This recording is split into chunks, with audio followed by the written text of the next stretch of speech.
Chapter 18. Myriad Poison Mystic Skill, 7,000-year lifespan. After the cave entrance was completely closed, Guan continued to walk along the cave passage. With the divine sense of the seventh layer in the Foundation Establishment realm, Guan walked as if it were broad daylight, without any obstacles, and the further he went, the wider the passage became, seemingly endless. Guan became even more curious about Cheng Xuanden's master. Just what kind of extraordinary person could construct such a vast underground passage? The passage twisted downward, and after traveling for dozens of miles, Guan still hadn't reached the end. He was now certain that the place beneath the stone slab was connected to this underground passage. A gust of spirit wind blew from the front of the passage, hitting Guan's face, making him feel refreshed. Light began to appear in the passage ahead, and he saw that the walls were embedded with crystals of various colors. Guan carefully sensed them, and found they were not spirit stones, which disappointed him greatly. If they had all been spirit stones, he would have struck it rich. Thinking this, Guan continued forward. He remained highly alert the entire time. Although Cheng Xiandan had always treated him well in the end, he dared not let his guard down, remembering Cheng Xuanden's tricks with Meng Lang. What if Cheng Xiandan was acting? After walking several more miles, Guan saw that the passage ahead became very bright, and he heard the sound of water. He had reached the cave entrance. Guan cautiously made his way over. As he arrived at the entrance and looked into the underground space ahead, his eyes widened. "I really hit the jackpot," Guan murmured to himself, his eyes showing a look of astonishment. Following his gaze, he saw a vast underground space ahead, several times larger than Mystic Valley, over 100 square meters from the ground to the ceiling.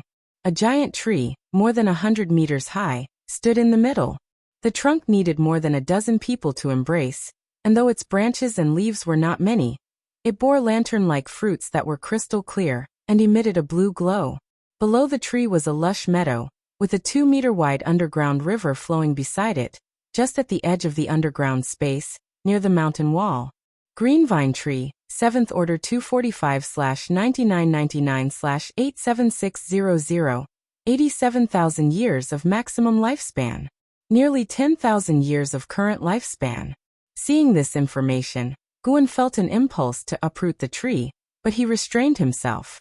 According to Cheng Xiandan, this 7th Order spirit tree was the key to the underground formation. It managed the entire formation, allowing other rare herbs and treasures to grow freely. The spiritual energy gathered from these treasures would then activate the formation, replenishing the 7th Order spirit tree. Uprooting the green vine tree would mean losing a highly potent plantation field. Furthermore, this place could serve as his cave. The formation set up by Cheng Xuanden's master was extremely diverse, and cultivating and breaking through here would not draw attention. Guan glanced around and saw that the cave walls in every direction were embedded with unique stone statues, dozens of them, with special runes in between, mysterious and profound. He stepped out of the cave entrance and immediately noticed a stele standing nearby, with 4 words engraved on it: 8 Scenic Caves. After a glance, Guan continued walking into the cave. The entire way, he frantically used lifespan detection. Everywhere he looked, there were 3rd and 4th Order spirit grass and spirit flowers. The closer he got to the green vine tree, the higher the rank of the herbs, dazzling his eyes. With such a large treasury hidden away, Cheng Xiandan still couldn't establish his foundation? Guan didn't know whether to feel sorry for Cheng Xuanden's poor aptitude or for his insufficient alchemy skills. Even if his alchemy skills were lacking, he could sell some herbs to get spirit stones or ask the alchemists of the Supreme Sect for help. In Guan's view, in a sect like the Supreme Sect, it shouldn't be difficult to create a Foundation Establishment Realm cultivator with enough resources. Of course, there was another possibility. Cheng Xiandan was afraid of revealing his identity. Guan walked to the green vine tree and stood beneath it, feeling the majestic and vibrant aura of the tree. He circled the green vine tree and noticed that the 8 scenic caves had not just one entrance but 8. He suspected that one of these entrances connected to the stone slab he had previously discovered. For the time being, he had no intention of exploring the other entrances. He turned around and took out the 100 herbs collection from his storage bag, starting to compare it herb by herb. If any were mature, he would harvest them directly. The harvested herbs could be taken to the outer sect to exchange for more high-rank seeds, ensuring continuous development. The thought excited Guan. An hour flew by, and Guan had already harvested over 130 third-order medicinal herbs, crazily collecting more than 900 years of lifespan, pushing his total to over 5,000 years. This demonic cultivator identity was worth it. Guan felt exhilarated. There were so many medicinal herbs in the 8 scenic caves, and he had only harvested a tenth of them, and those were the lowest grade herbs. From now on, this would be his cave, his secret base. Just as Guan was about to bend down to pick another herb, he suddenly heard a noise. He immediately turned around, his gaze fixed on a distant entrance. The entrance was pitch black, looking eerie and terrifying. Guan moved to the side. Not all the grass on the ground was medicinal herbs. There were also ordinary weeds. He suspected a battle was about to occur, so he needed to move to avoid damaging his herbs. Those were his life. Guan walked toward the underground river, his eyes continuously fixed on the entrance. Soon, footsteps and heavy breathing emanated from the entrance, as if a wild beast were about to charge out. A foot stepped out of the darkness. When Guan fully saw the newcomer's true appearance, he frowned. It was Meng Lang. At this moment, Meng Lang looked disheveled, his clothes tattered, his feet bare, and his neck covered with blood veins. His face was red as if scalded, his eyes filled with blood, and he exhaled white breaths. Roar! Meng Lang roared at Guan and lunged at him.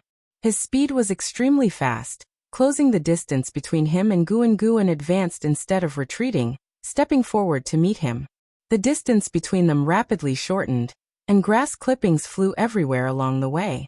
Meng Lang leapt, trying to pounce on Guan. Guan sidestepped, ramming his knee into Meng Lang's abdomen, sending him flying back. Guan frowned even more tightly. His right leg felt slightly numb. Goodness! How did Meng Lang become so tough? Guan felt that even the demon of greed wasn't as tough. Although he hadn't used his full strength or any spiritual power, he could make a rough judgment. He had held back to see if Meng Lang could still be saved.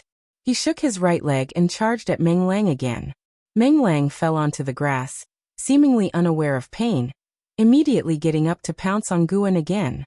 Guan planted his right foot, forcing his body to stop abruptly. His left leg followed, and spiritual power flowed into it as he performed the Gale Shadowless leg. Gusts of wind rose from the ground, and leg shadows continuously landed on Meng Lang, sending him flying once more. After landing, he rolled for a dozen meters before coming to a stop. His limbs showed obvious signs of distortion. He tried to get up, but the next second he fell again, his forehead hitting the grass heavily. Guan withdrew his leg, a curious look appearing on his face. Could the effects of Cheng Xuandan's poison skill be this powerful? Meng Lang had only reached the first order, but had such a formidable physique, comparable to the demon of greed. How could Cheng Xuandan possibly compare to the great cultivator behind the demon of greed? Guan grew more certain that Cheng Xuandan had hidden some things, likely related to his master. He walked up to Meng Lang and looked down at his demonic, monstrous body, hesitating on how to deal with him. He's already dead, so why should I care about his identity in life?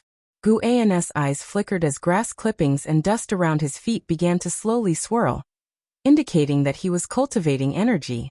At that moment, Guan saw the corner of a book poking out from Meng Lang's chest. He immediately reached out, using spiritual power to pull it through the air, the book flying into his hand swiftly. Myriad Poison Mystic Skill. Guan read softly, flipping through it quickly. It was a cultivation technique, but it was incomplete, with the last page showing a clear content break. Apart from the initial technique of immortal cultivation, it also recorded 5 kinds of poison skills, each with illustrations. After comparing, he finally found the poison technique afflicting Meng Lang. Flame Corpse Poison. The one afflicted, nourished by flame energy, with a body as tough as deep rock and immense strength. No cure, no way to dissolve it, till the body shatters into pieces. After finishing reading, Guan couldn't help but look at Meng Lang, his eyes showing sympathy. How pitiful. The Myriad Poison Mystic Skill recorded a method to restrain the Flame Corpse poison. Just cover the 7 orifices of the afflicted. preventing the poison worm from consuming spiritual energy, making the poison worm fall into a false death state, unable to act. He immediately used soil to seal Meng Lang's 7 orifices, then stood up and looked at the cave entrance from which Meng Lang had come. He didn't explore it immediately. Instead, he put the Myriad poison mystic skill into his storage bag and turned around to continue harvesting herbs. Even if Cheng Xuandan's master was still alive, since the other didn't act against him, a Qi cultivation realm cultivator, they either had no killing intent or couldn't move. In that case, why alert the enemy? The longer time passed, the more advantageous it was for Guan. After an hour, satisfied, Guan left the 8 scenic caves. His lifespan had reached an astonishing 7,000 years. He had harvested all the third-order medicinal herbs he could. Next, he would plant new seeds. When the new seeds matured, many years would have passed again. After the third-order herbs, it would be time to harvest the fourth-order ones. To prevent the ecological damage of the formation, Guan didn't harvest all the mature medicinal herbs at once. He collected some and planted some, ensuring continuous and effective sustainable development. Moreover, medicinal herbs, even if mature, could be left to grow. The longer they lived, the more lifespan he could take from them. Naturally, there was a critical point among this, and Guan was still observing it. Early the next morning, the new master of Mystic Valley, Guan, stepped out of his room and immediately urged his junior brothers to come out. After hearing Xiaochuan's response, he walked toward Yilan's courtyard. "Junior sister, time to come out," Guan called. "Okay, senior brother." Yilan responded quickly, more active than the junior brothers. Soon, everyone stood before Guan. Guan glanced at them and smiled. "Congratulations, you are going to be uncles. I will recruit new servant disciples who will be my disciples and your nephews." At these words, everyone became excited, talking about the future. No one mentioned Cheng Xiandan. It was not because they were heartless, but because they had agreed privately not to mention Cheng Xiandan for the next month. Guan offered some encouragement, then began to lead his junior brothers and sisters in morning exercises to stretch their muscles. Afterward, he would go to the 8 scenic caves to plant flowers and herbs. Life was about to get busy. Chapter 19 Lifespan Barrier, Breaking Through to the Core Formation Realm. In the 8 scenic caves, the glow of the green vine tree's fruit reflected off the cave walls, and the shimmering light of the underground river was also mirrored on the walls, creating a tranquil and beautiful grotto heaven. Guan walked to the green vine tree, turned around, placed his hands on his hips, and looked at the area he had planted, a satisfied smile appearing on his face. One reaps what one sows. Immortal cultivation and farming were the romance he pursued. All the fighting and scheming should stay far away from him. Guan felt self-satisfied as his gaze shifted. He wanted to build a pavilion in the 8 scenic caves so he could occasionally hide here to rest. He was still young now, but in 50 or 60 years, he could learn from Cheng Xiandan, making the first disciple manage everything while he enjoyed life. However, it was still early for his first disciple. After all, Medicine Valley was his foundation. He had to find the right person. It wasn't just about being the first to become his disciple and handling all matters. Many plans emerged in Gu An's mind. First, he needed to nurture a deputy valley master. Xiaochuan was worth considering, low aptitude but honest, though too blunt in speech and demeanor. Lu Jujiao would eventually go to the outer sect, so he was excluded directly. Yilan. No, better to send her away early to avoid ruining his Taoist heart. As for Wuxin, let's see. Still need to recruit more disciples. Guan thought as he looked up. He was very curious about the green vine tree's fruit. Some natural treasures were fruit-shaped, but picking the green vine tree's fruit individually, would it extend his lifespan? He decided to act on his thoughts. With a leap, Guan raised his hand to grab a fruit and pulled it down. He landed on the grass and then appraised the fruit in his hand, which was as large as a pumpkin. He estimated it weighed 7 or 8 pounds. Guan took out a piece of spirit protection paper from his storage bag and wrapped it around the long stem at the top of the fruit to prevent spiritual energy leakage and nutrient loss. These were valuable. After about 10 breaths, a line of text appeared before his eyes. You have successfully extracted 85 years of life from the green vine fruit, 6th tier. Wonderful. 85 years of life. Guan's eyes changed as he looked at the green vine tree. This was a money tree. Absolutely must not uproot it. It must be nurtured well and revered in the future. Guan became excited. He tossed the green vine fruit into his storage bag and counted the fruits on the tree. There were 16 fruits as large as the one he had just picked. The smaller ones couldn't be touched. He began to take action immediately. Some of the green vine fruits were very high up, requiring him to climb the tree. At that moment, he craved the sword control technique immensely. Foundation Establishment Realm cultivators couldn't fly in the sky directly, and he had no other flying or levitation means. After a long struggle, Guan finally managed to pick all 16 green vine fruits, gaining a total of 1,360 years of life. His total lifespan reached 8,400 years, getting closer and closer to the 10,000-year mark. Enough! All in one go. After reaching 10,000 years, he could improve his cultivation, explore the other 7 cave entrances. Once everything was clear, eliminate all potential dangers, then enjoy peace and tranquility. With a plan in mind, Guan began to implement it. The 8 scenic caves were abundant with medicinal herbs. He focused on his attribute panel while picking, stopping once he accumulated 10,000 years of life. An hour later, a prompt appeared before Guan's eyes. Your lifespan has surpassed 10,000 years for the first time, unlocking the lifespan barrier function. Lifespan barrier consumes lifespan to activate a barrier that shields from all prying, perception, and deduction. The consumed lifespan corresponds to your cultivation level and the required spiritual energy. Lifespan barrier? Seeing the words consumes lifespan, Guan frowned. Wasn't this taking his life? But after reading the explanation, he was thrilled. Breaking through the Foundation Establishment realm had already caused a big commotion. What if he broke through to higher realms? Over time, the Supreme Sect would be alarmed. Guan had worried about this. Now he wasn't afraid. This function was too useful. I like it. Guan laughed as he walked toward the cave entrance. After breaking through to the core formation realm, he would explore the other cave entrances. Although the 8 scenic caves had formations, potential dangers might still exist within the caves, so he decided to break through outside, just to test the lifespan barrier. No matter what was hidden, he wasn't scared. Returning to Medicine Valley, it was already late at night. He had moved to the pavilion where Cheng Xiandan had lived. It still housed numerous secret books, elixir records, and rare books. He would read them all eventually. After entering the room, Guan approached a wooden cabinet.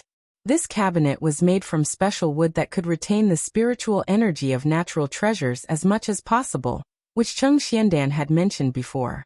There were several such cabinets. He placed all the green vine fruits into the cabinet. Suddenly, he thought of something, took out one green vine fruit, and placed it on the table. Sitting at the table, he pulled out the Thousand Autumn Pavilion secret history from his pocket and began to read quietly.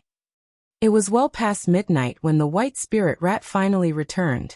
It ran up to Guan's shoulder, its tiny eyes staring intently at the green vine fruit on the table. Guan gently picked it up and set it on the table, then waited. The white spirit rat approached the green vine fruit, sniffed, then began to nibble gently. Unclear about the green vine fruit's effects, as the 100 Herbs collection didn't document treasures above the 5th tier, Guan had to test it with the white spirit rat. He let the white spirit rat choose. It was a spirit beast. If the fruit were poisonous, it should be able to smell it. If it couldn't, Guan would bury it properly. The green vine fruit was 10 times the size of the white spirit rat, making it difficult for the rat to nibble. Guan didn't assist it. Finding waiting boring, he decided to break through that night. Guan stood up and left the pavilion stealthily, leaving Mystic Valley and heading west, crossing mountains and valleys, traveling nearly 20 miles. He first jumped onto the top of a tall tree, observing in all directions to confirm no cultivators were around. Then he sat on a grassy patch between the mountains to meditate. Having not advanced his lifespan for a while, he was quite eager. With the lifespan barrier, he could cultivate without worries this time. Let's try 1,000 years first. Guan thought lavishly, sitting on 10,000 years of life. What was 1,000 years at once? A mere drop in the bucket. He directed 1,000 years of lifespan towards his cultivation level to cultivate and advance. You cultivated energy absorption for 30 years, breaking through to Foundation Establishment Realm 8th layer. You cultivated energy absorption for 100 years, breaking through to Foundation Establishment Realm 9th layer. You cultivated energy absorption for 150 years, forcing your way to the core formation realm with the great accomplishment in the Divine Wood Pure Yang skill, beginning tribulation crossing. But you failed to endure the minor heavenly tribulation. And the crossing failed. You cultivated energy absorption for 200 years, forcing your way to the core formation realm with the great accomplishment in the Divine Wood Pure Yang skill, beginning tribulation crossing. But you failed to endure the minor heavenly tribulation, and the crossing failed. You cultivated energy absorption for 450 years, forcing your way to the core formation realm with the great accomplishment in the Divine Wood Pure Yang skill, beginning tribulation crossing. You successfully endured the minor heavenly tribulation, and formed a golden core, stepping into the core formation realm. You cultivated energy absorption for 500 years, breaking through to core formation realm 2nd layer. You cultivated energy absorption for 600 years, breaking through to core formation realm 3rd layer. You cultivated energy absorption for 720 years, breaking through to core formation realm 4th layer. You cultivated energy absorption for 850 years, breaking through to core formation realm 5th layer. You cultivated energy absorption for 1,000 years, breaking through to core formation realm 6th layer. Line after line of prompts crazily popped up before Guyen's eyes. Seeing the 6 consecutive failed tribulation crossings made Guyen almost choke. How could it be this difficult? Was tribulation crossing that hard? With the last prompt falling, Guyen's body autonomously began cultivating energy, instantly feeling the spiritual energy of nature becoming volatile. He hastily activated the lifespan barrier. Activating lifespan barrier, lifespan consumed. 0 years. This prompt hovered before his eyes, as nature's spiritual energy flowed into him. The 0 changed directly to 1.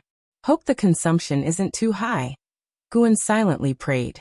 As the vast spiritual energy fervently surged into his body, he felt entirely unblocked, an indescribable pleasurable sensation. This time he didn't move during the breakthrough, so he didn't feel the pain.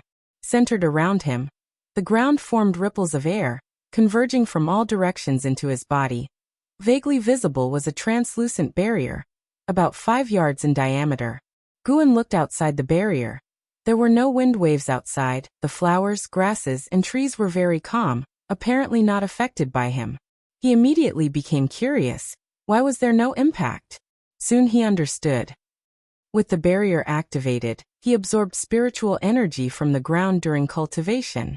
Now he was completely reassured. It didn't take long for his cultivation level to reach Foundation Establishment Realm 9th layer. And the barrier's lifespan consumption grew to 5 years, making him a bit distressed. This thing was too expensive. It reminded him of some mobile game experiences from his previous life. One word: dark.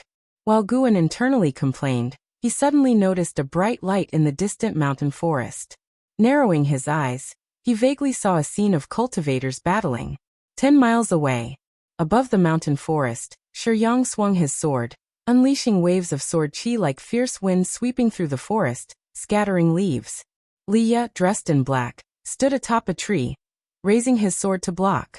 A powerful energy burst from his body, forming a faint golden bell shadow that resisted all of Qiong's sword chi.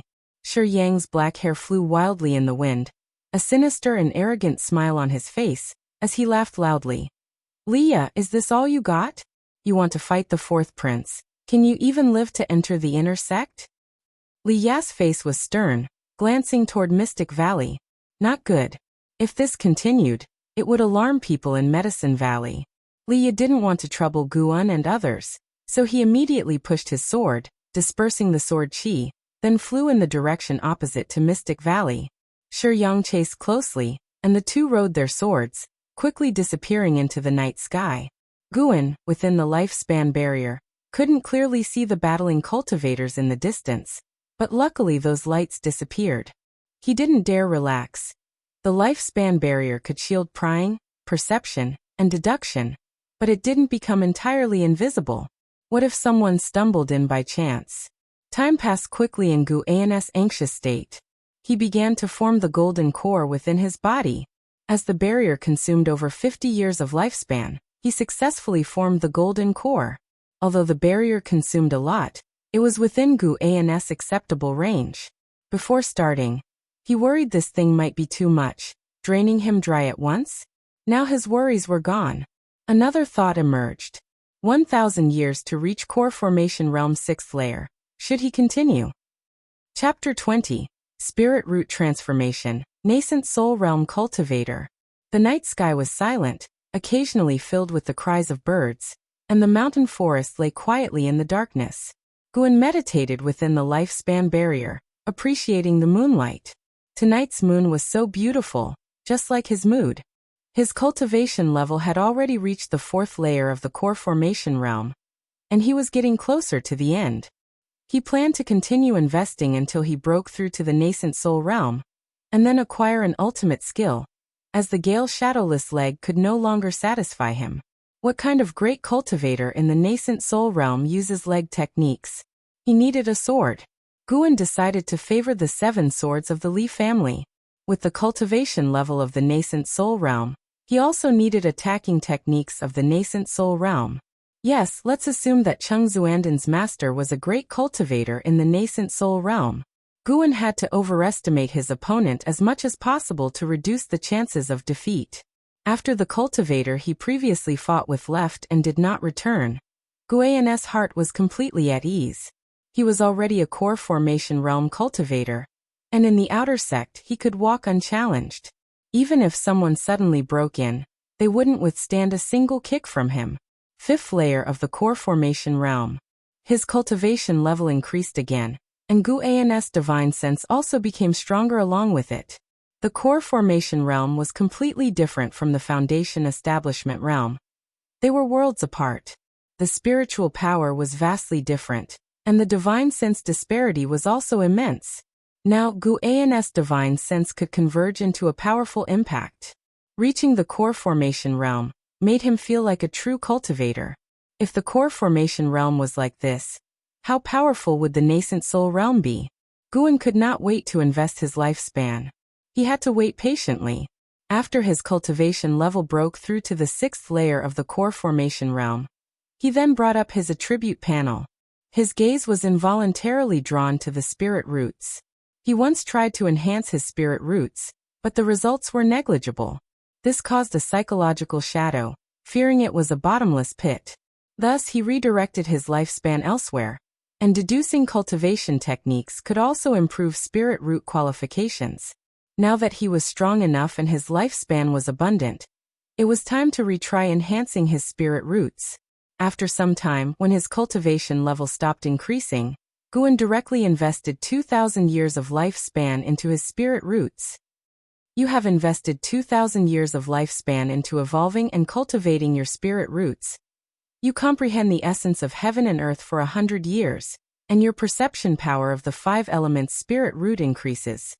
You comprehend the essence of heaven and earth for 200 years, and your perception power of the 5 elements spirit root increases. You comprehend the essence of heaven and earth for 1,000 years, finally capturing a trace of the heaven and earth true meaning. Your spirit roots are cleansed by heaven and earth, and the qualifications of your 5 elements spirit root start to transform, with the wood spirit root being the most prominent. You comprehend the essence of heaven and earth for 1,200 years, and your perception power of the 5 elements spirit root increases.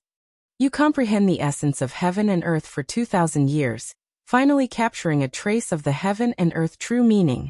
At the same time, you understand the earth's river veins. Your spirit roots are cleansed by heaven and earth, and the qualifications of your 5 elements spirit root start to transform. The qualifications of your 5 elements spirit root all transform into top-tier mortal qualifications, with the wood spirit root and earth spirit root being the most prominent. One line after another of prompts appeared before Guan. Seeing the earlier prompts about the 5 elements, his heart started to bleed. He was careless. As expected, this thing was a bottomless pit. Seeing the final prompt, where all 5 elements spirit root reached top-tier qualification, improved his mood. yet he still felt heartache. After all, previously understanding the divine wood pure yang skill had already elevated his wood spirit root to top-tier qualification. He could not think like this. He ought to consider that the divine wood pure yang skill took 1,000 years to elevate one spirit root to top-tier qualification. To elevate all 5 spirit roots to top-tier qualification, it would have taken at least 5,000 years. So the question was, why did he not cultivate techniques of the other 4 elements? One had to try to walk the most perfect path. As Guan reflected on himself, the earth spirit energy surged again. This time it was not to enhance his cultivation level, but to temper his muscles and bones. Pain. Guan felt an unprecedented pain, forcing him to grit his teeth and endure. To divert his attention, he began to think about the attribute panel. It seemed spirit root qualifications were the hardest to improve, which made sense. Spirit root qualifications were akin to the limit of one's lifespan, while cultivation level was the current lifespan. Breaking the limit was the hardest. Efforts made postnatally would never be as difficult as breaking through the predetermined fate. This was why the Supreme Sect treated geniuses with such reverence. Dual spirit roots like Ji Xiaoyu were far more important to the Supreme Sect than a single core formation realm cultivator. For ordinary people, the fewer spirit roots they had, the higher the qualification. If one's total talent value was 100, dual spirit roots could each have 50. But if it was 5 elements spirit root, each root's talent value would only be 20, and being well-rounded sometimes meant being average. Guan's situation was now different. By improving his spirit root qualifications, he was effectively raising his talent value from 100 upward. Unfortunately, spirit root attributes could not be individually invested to enhance cultivation. Now the other spirit roots were not very helpful for his cultivation of divine wood pure yang skill. Thus his cultivation speed increased somewhat, but not significantly. However, he noticed the prefix mortal before top-tier qualifications in the prompts. Could there be holy body and spirit body as well? Lost in these thoughts, Guan noticed the consumption speed of the lifespan barrier starting to slow. From the moment he began his breakthrough until now, he had already consumed 134 years of lifespan. As his spirit root qualifications continued to improve, Guan felt the myriad of spiritual energies grow clearer, altering his perception of the entire world. The pain was being replaced by a sense of wonder. Some time passed. Guan's body stopped absorbing spiritual energy. The 5 elements spirit root in his attribute panel changed to top-tier 5 elements spirit root. Instead of getting up, he invested 2,000 years of lifespan into his cultivation. The shadow of a failed tribulation weighed on him, so he decided to go all out. If he invested 1,000 years into his cultivation and got stuck at the 9th layer of the core formation realm, he would surely be vomiting blood. This was a real possibility. After failing a tribulation, it would take 50 years to attempt again. In reality, failing a tribulation meant either death or severe injury, and recovering from injuries definitely took time.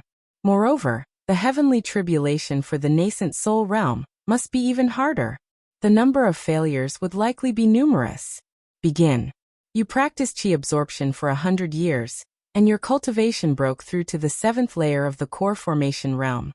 You practiced Qi absorption for 200 years, and your cultivation broke through to the 8th layer of the core formation realm.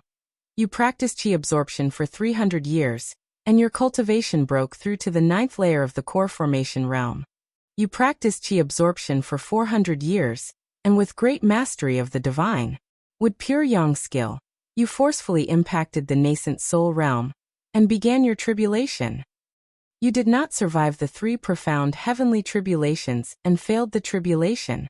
You practiced Qi absorption for 1,500 years, and with great mastery of the divine wood pure yang skill, you forcefully impacted the Nascent Soul Realm, and began your tribulation.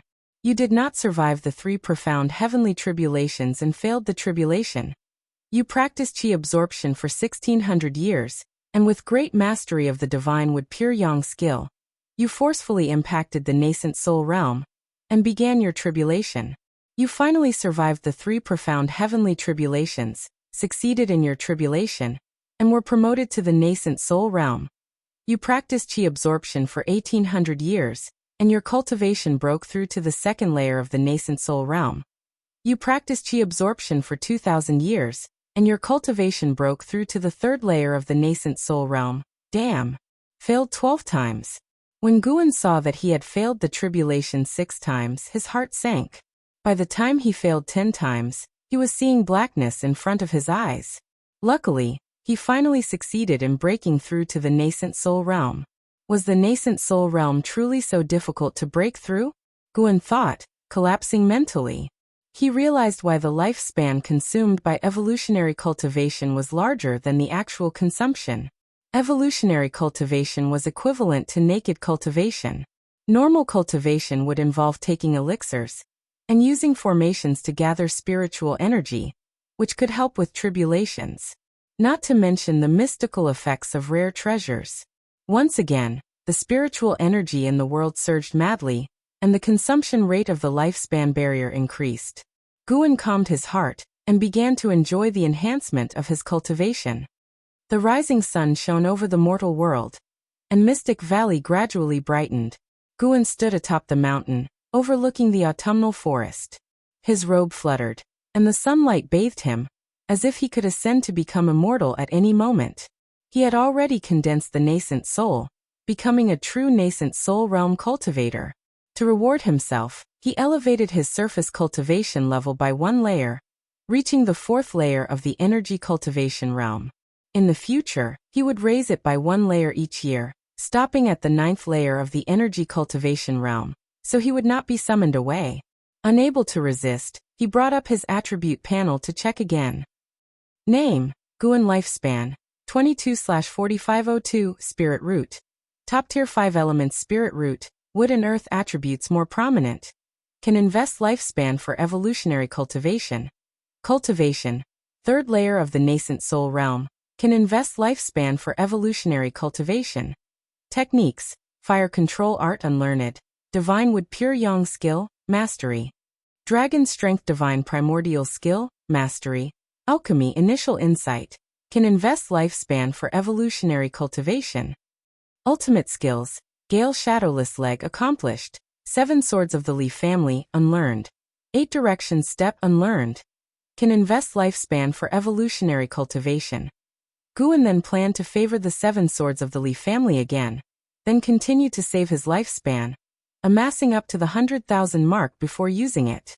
For now, he needed to rest for a few days to calm his excited heart.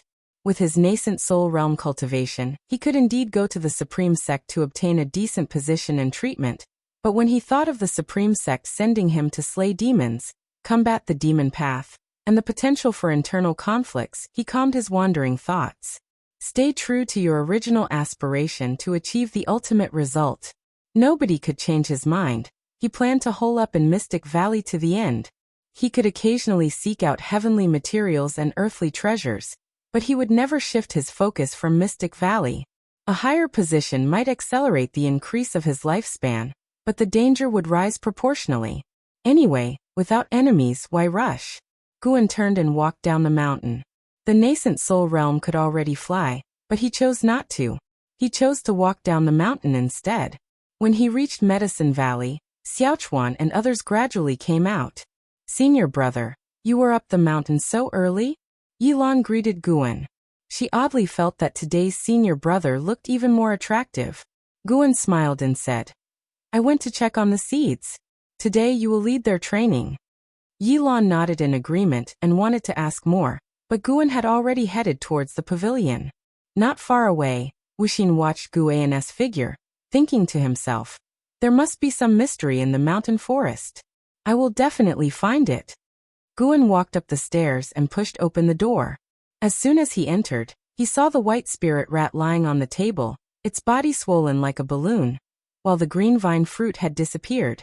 Still breathing, not dead. He immediately used lifespan detection on the white spirit rat. White spirit rat, first order 12/120/180. Its lifespan had increased by 70 years. Initially, the white spirit rat's lifespan was only 50 years. Was the effect of the green vine fruit this potent? Guan immediately went to the wooden cabinet, took out a green vine fruit, and started to eat. Chapter 21. Liya returns, divine weapon of the Li family. Guan took his first bite of the green vine fruit, and immediately felt a surge of warmth spread through his body. It's working. He began devouring it in big bites, and in no time, the large green vine fruit was completely consumed. As he digested, he pulled up his attribute panel, eagerly awaiting an increase in his lifespan. However, he waited for an entire hour. There was no increase in his lifespan at all, but his qi blood did strengthen considerably, and his physical strength improved. What's going on? Is my realm too high? Or is this fruit only suitable for spirit beasts and demon beasts? Guan wondered to himself. He looked at the white spirit rat on the table, which was still sound asleep. Its lifespan hadn't increased further, but its aura was steadily rising. Let's wait a bit longer. The white spirit rat slept for 3 days. When it woke up, it had grown to the size of an adult cat. It jumped into Guan's arms, nuzzling him affectionately, but its eyes were fixed on the cabinet behind him. No more eating. Reading a book, Guan huffed. If it continued to grow, it would certainly cause trouble. Xiaochuan and the others would be curious. Likely Lu Jiojia and Yi Lan would soon join the outer sect, and Guan did not want them to know too many of his secrets. The white spirit rat looked at Guan pitifully and even nodded, which made Guan's eyes widen. It understood. Guan pointed to the side with his right hand and said, "Come over here." The white spirit rat immediately jumped over without any hesitation. He continued to give instructions, and as long as they weren't complex, the white spirit rat could follow them all. This made him grow even fonder of it. Finally, a bit of the demeanor of a spirit beast, Guan picked up the white spirit rat and left the house with it. It was autumn, and the various gardens were filled with piles of fallen leaves. Xiaochuan and the others were busy cleaning, and Medicine Valley felt peaceful. Guan walked down the stairs and put the white spirit rat on the ground. No eating randomly. After he said that, he pointed to the white spirit rat's mouth. It nodded, seemingly understanding, then turned and hopped away. Guan watched with a peculiar look. It behaves like a rabbit? Could it be that it not only increased lifespan but also altered its genes? The first one to notice the white spirit rat was Yi Lan, mainly because she was drawn by Guan's gaze. Then she saw a large white rat running towards her, and her face changed dramatically with fear. "There's a rat demon!" Yi Lan screamed, instantly attracting the attention of Lu Jiojia, Xiaochuan, and Wuxin. When they saw the white spirit rat, they were immediately frightened. They had never seen such a large rat before. "White spirit rat, slow down." Guan's voice came, and the white spirit rat immediately stopped when it heard him. It looked back at him, then turned and headed towards the forest, its speed much slower than before. Seeing this, Yi Lan and the others put down their tools and ran over to Guan's senior brother. "Is that white spirit rat yours? How did it get so big?" "It must be another white spirit rat, right? It feels a bit clumsy with weak legs. This spirit beast's bloodline is not simple."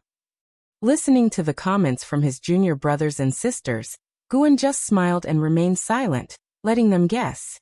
Guan looked at the group and said, "In a while I plan to visit the outer sect. Who wants to come with me?" With these words, except for Wuxin, everyone else wanted to go. Great opportunity. Wuxin remained expressionless, but his heart was highly excited. After a bit of competition, Guan chose to take Yi Lan and Xiaochuan to the outer sect, setting the time for 7 days later. Why 7 days?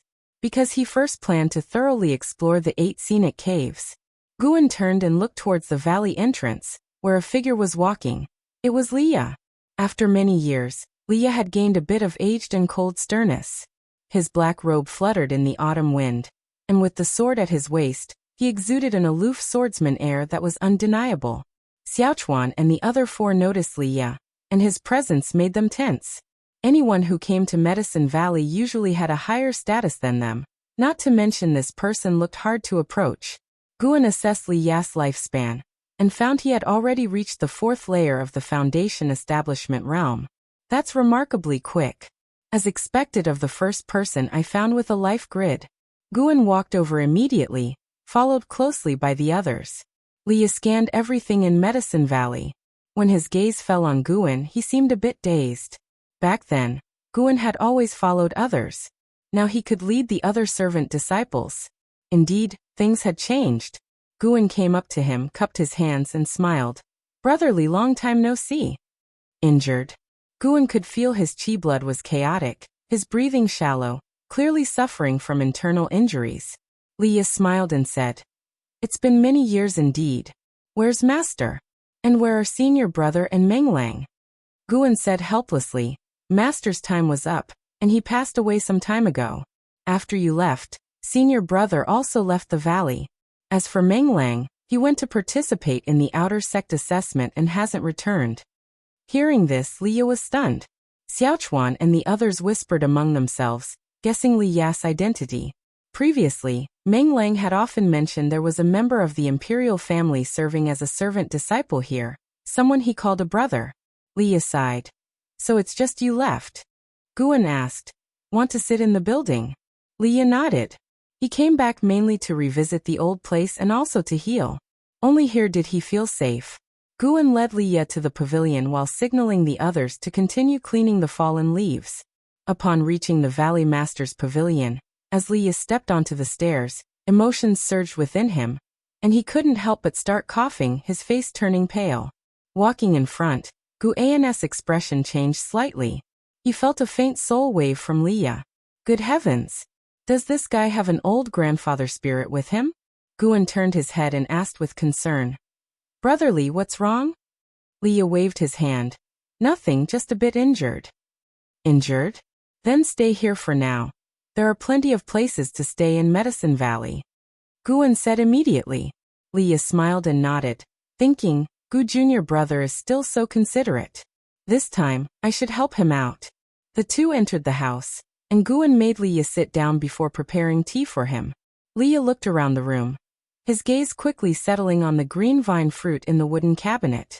Over the past 3 days, Guan had stored most of the green vine fruits in his storage bag, leaving only 2 in the cabinet to prevent the white spirit rat from sneaking them. If the white spirit rat stole them, he couldn't bear to kill it, so he hid the green vine fruits instead. That fruit. Liya squinted, but he didn't look too long. His gaze soon returned to Guan. Having not seen Guan for years, he was amazed by his current air. Previously, Guan had a delicate appearance but didn't possess the striking aura he had now, much like a great cultivator from the inner sect. Calm with a touch of transcendence. If he hadn't sensed that Guan's cultivation was only in the 4th layer of the Qi cultivation realm, he would have doubted if this was the same Guan he knew. As the water boiled, Guan sat at the table and chatted with Liya. To avoid an awkward atmosphere, Guan asked about the lives of Outer Sect disciples, and Liya answered in detail. As an Outer Sect disciple, you must complete 1 Outer Sect bounty task per year? Guan asked curiously. Liya smiled. That's right, and it's an external task. Have you encountered demons? Almost every time we go out, the Taicang dynasty is too vast, and some places are always plagued by demons. Last year, I nearly died outside. It was a 3rd-tier demon beast, comparable to the core formation realm.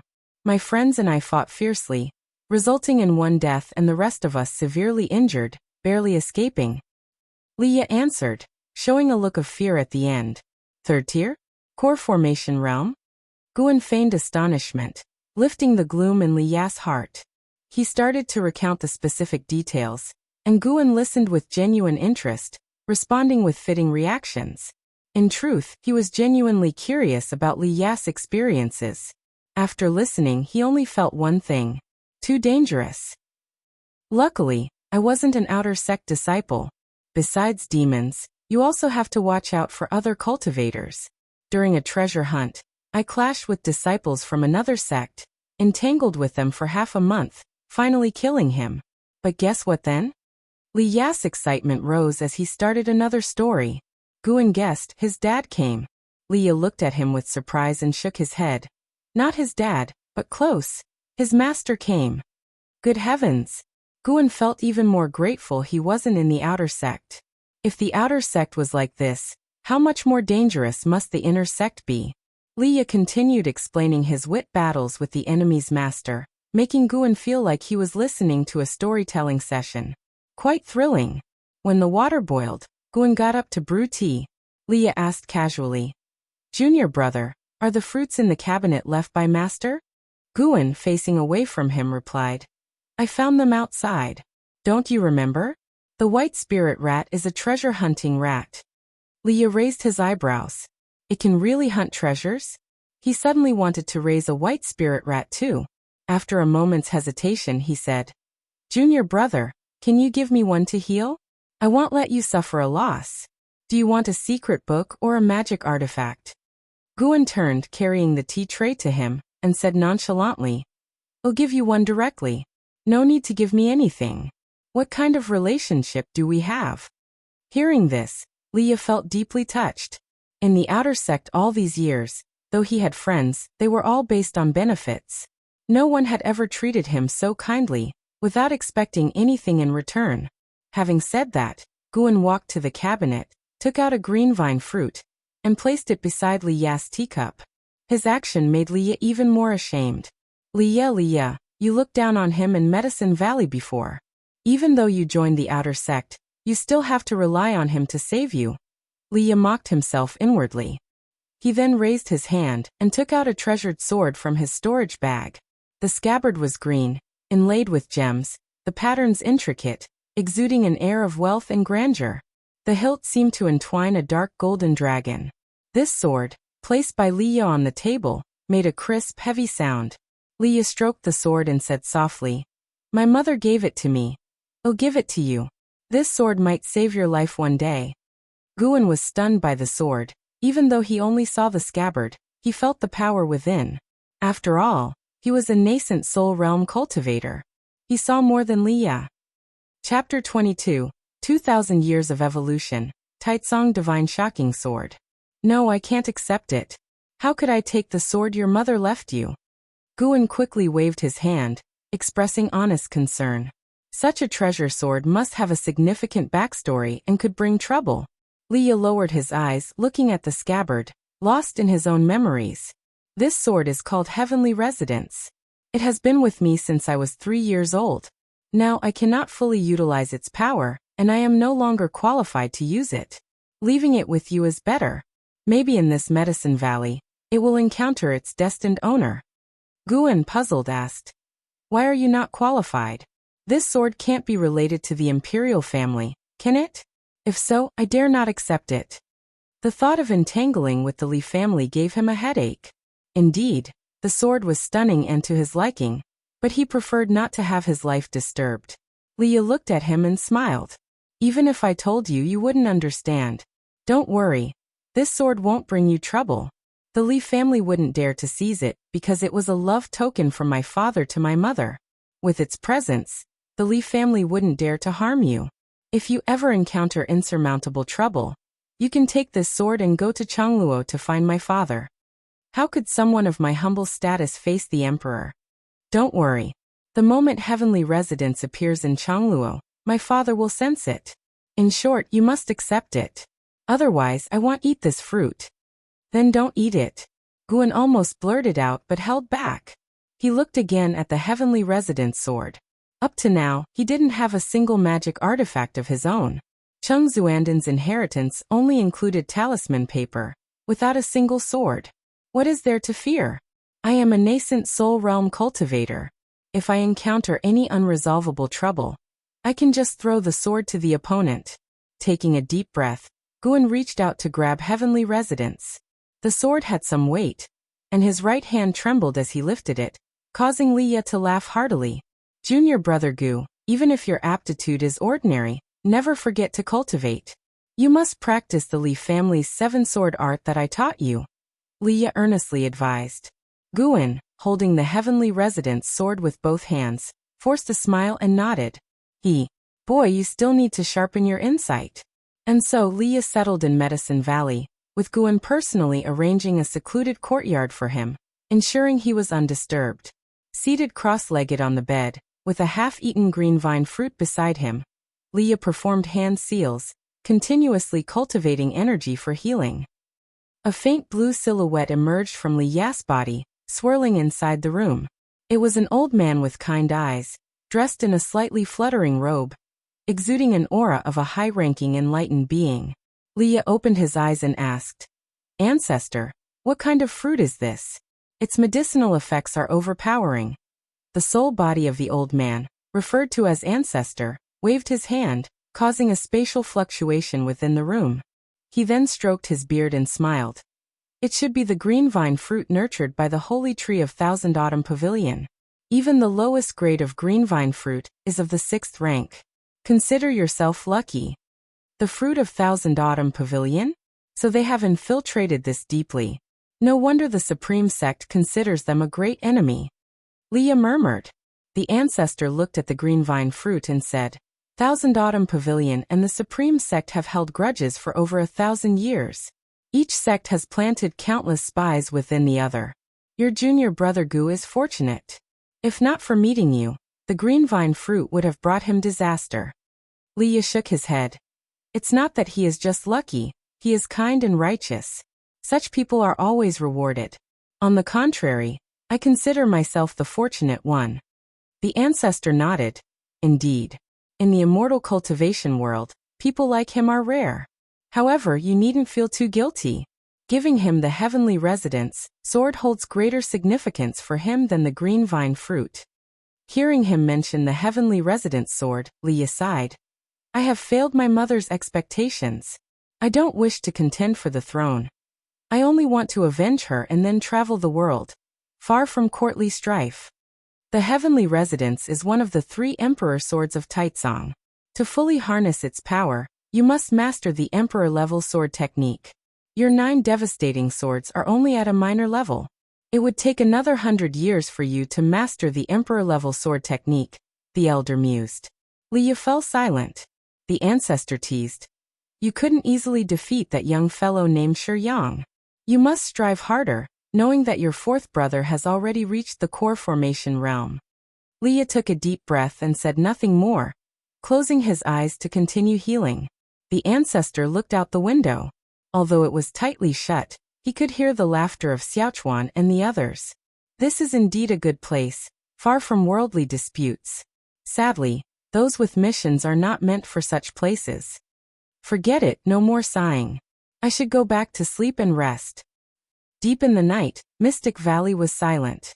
Using Dragon Strength Divine Primordial skill to conceal his energy, Guan silently left Mystic Valley, making his way to the mountain forest over 20 miles away. Sitting under a tree, he opened his attribute panel, focusing on the Li family's 7-sword art. How many years of lifespan should I invest? After some thought, he decided to invest more to increase his actual combat power. Then let it be 2,000 years. With this investment, he planned to conserve his lifespan for 10,000 years. He immediately chose to invest 2,000 years of lifespan. As soon as he had this thought, the first digit of his lifespan changed from 4 to 2. You have invested 2,000 years of lifespan to cultivate the Li family's 7-sword art. You have cultivated the Li family's 7-sword art for 10 years, mastering the sword art, beginning to consider more possibilities.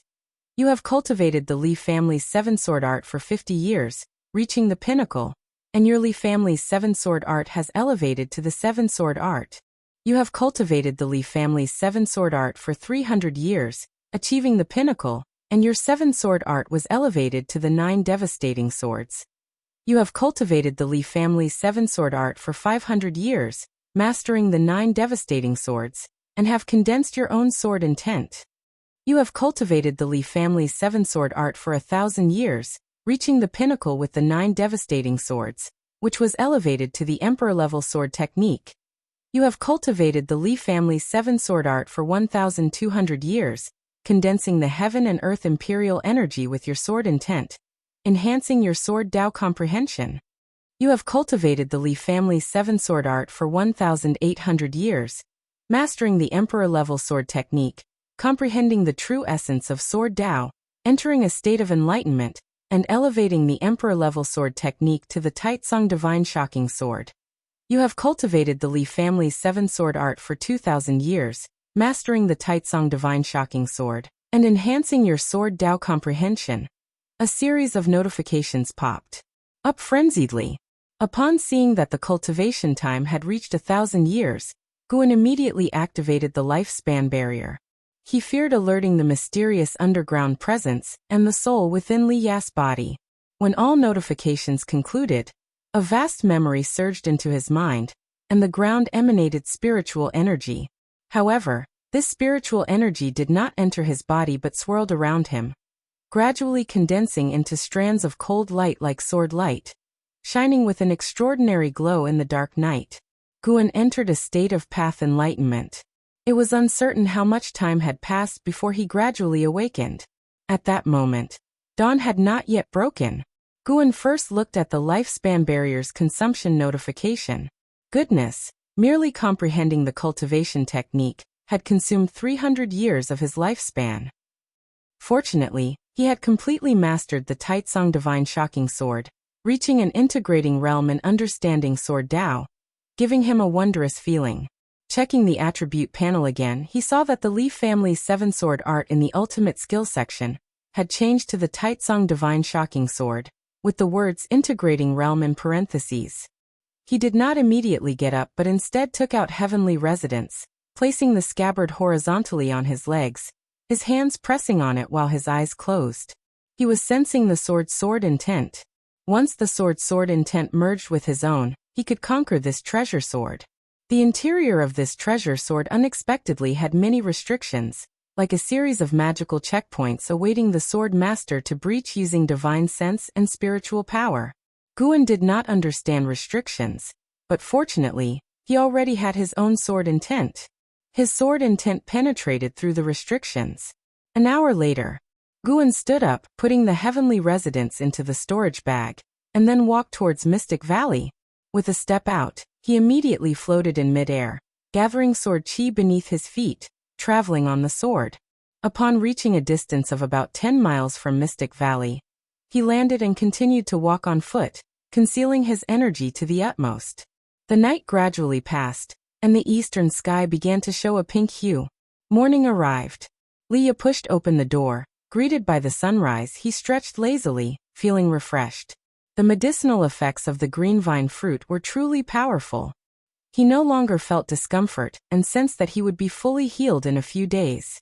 Liya smiled, looking at the lawn next to the far garden where Guan was leading the junior brothers and sisters in exercises. The slow, rhythmic movements piqued Liya's curiosity. Though the movements were slow, he felt an inexplicable subtlety in them. Immediately, Liya walked over, arriving beside Guan, who greeted him with a nod in response. "What are you practicing?" Liya asked curiously. Guan smiled and answered, "I learned this from an old man in my childhood. It helps strengthen the body and keep a good mental state. I practice it with them daily to ensure they start the day with a good spirit." Lu Jujia complained, "Actually, I don't think it does much." Xiaochuan glared at him. "That's because your aptitude is dull."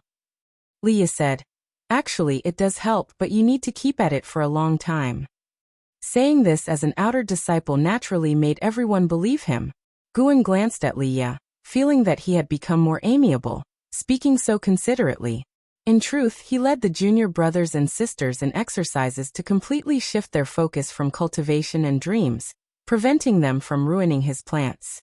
"After you finish practicing, I'll teach you a set of swordsmanship," Liya said with a smile. Xiaochuan and the others were instantly excited, thanking him profusely and calling him senior brother Liya one after another. Liya looked at Guan and said, "You join too. Now that you have a sword, you should practice more." Guan smiled and nodded. "Fine. Let me test if your Li family's 7-sword art has been practiced well." Li Ya's participation made the atmosphere more lively. Watching the junior brothers and sisters noisily chattering, he did not feel annoyed but rather delighted. It wasn't until noon that Liya pulled Guan into the forest. "Show me your Li family's 7-sword art. Once you master it, I can teach you the real swordsmanship." "This Li family's 7-sword art is just basic sword moves," Liya said seriously. Chapter 23 Soul-Shaking Bell, Yin Yang Art. In the forest, Guan could not resist Li Ya's insistence and eventually performed a clumsy set of the Li family's 7 swords. Only then did he realize that pretending to be incompetent was harder than pretending to be skilled. Faced with Guan's stiff sword moves, Liya criticized him for a long time, then began patiently teaching him sword practice. Through his sword moves, Guan could judge that he was already practicing the 9 devastating swords, showing considerable talent. At least, his talent in sword Dao surpassed Guan's. The second day arrived and once again, Liya dragged Guan to practice swords. Guan couldn't bear it any longer. Brotherly, I lack the talent for sword practice, so let it go. I have only a few decades in my life. If I rigorously practice the sword, wouldn't it be a waste? Compared to practicing swords, I prefer planting and tending flowers. Guan said helplessly, secretly urging the dragon's strength within his body, causing his eyes to turn red. Liya, holding a sword, suddenly felt a blockage in his heart. What was he doing? Repaying junior brother Gu in the way he liked? Wasn't this also a form of harm? Liya couldn't help but think of his childhood when the emperor forced him to learn alongside his imperial brothers, but the things his brothers excelled at, he could never master. He sighed, walked to Guan, patted him on the shoulder and said, Junior brother Gu, it was inconsiderate of me. I'm sorry. Guan forced a smile. It's okay, senior brother. You're thinking of me, but it's just that I'm useless, lacking in talent. The more Guan acted this way, the more guilty Liya felt.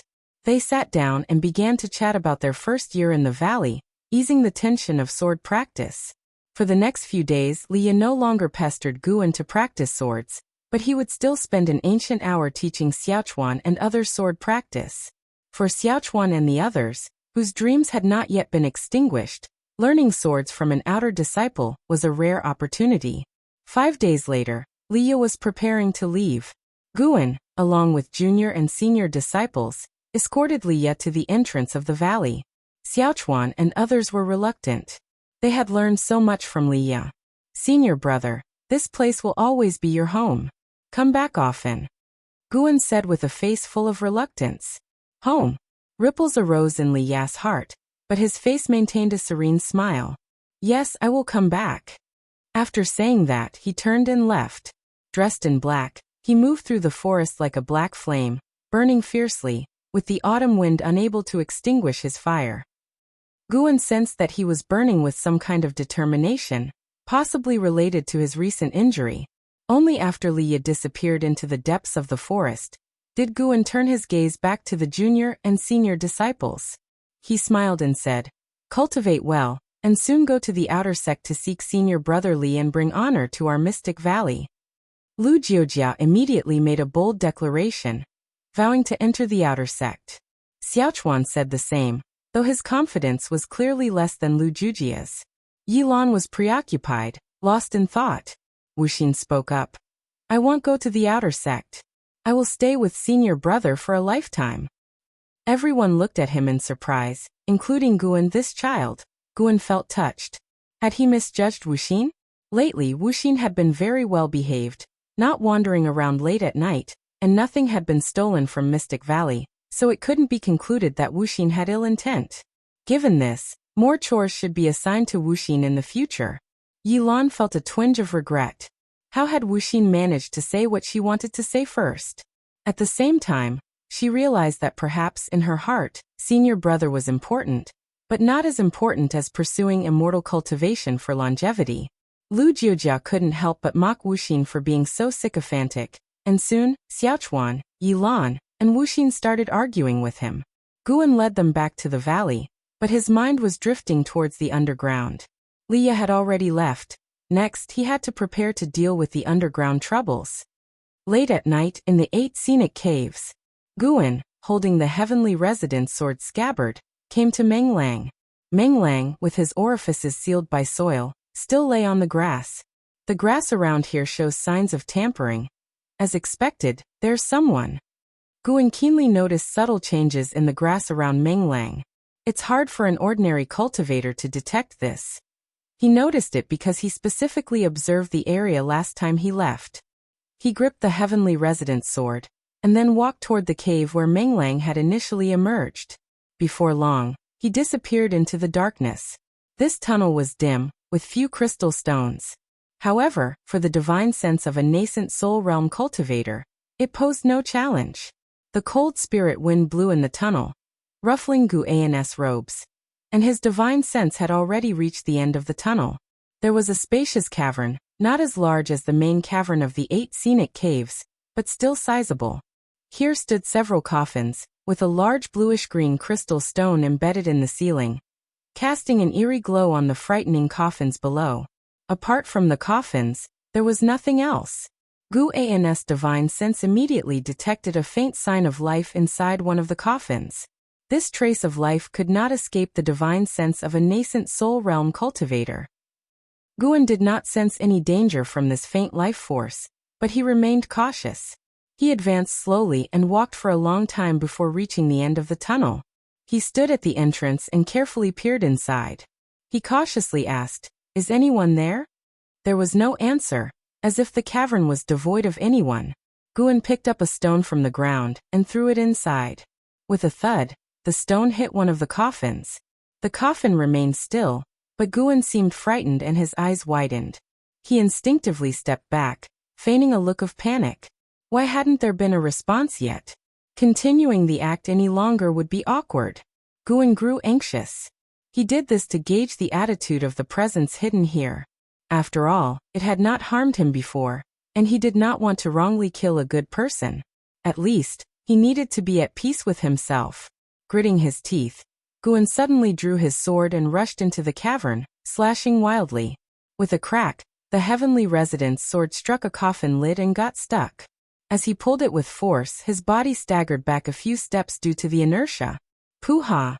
A soft laugh echoed, sounding particularly sharp in the cavern. Goosebumps nearly rose on Guan's skin. It was a woman's voice, sounding eerily like a female ghost laughing. He nervously scanned the surroundings, holding the heavenly resident's sword, his body turning in circles constantly, afraid that demons or ghosts might suddenly charge at him. "Boy, are you Qiong Xuanden's disciple?" That mysterious female voice spoke again, her alluring tone making one's imagination run wild. Guan quickly replied, "Yes, Senior. Qiong Xuandan is my master." "Who are you and why are you here?" "Those who are here are naturally your martial master.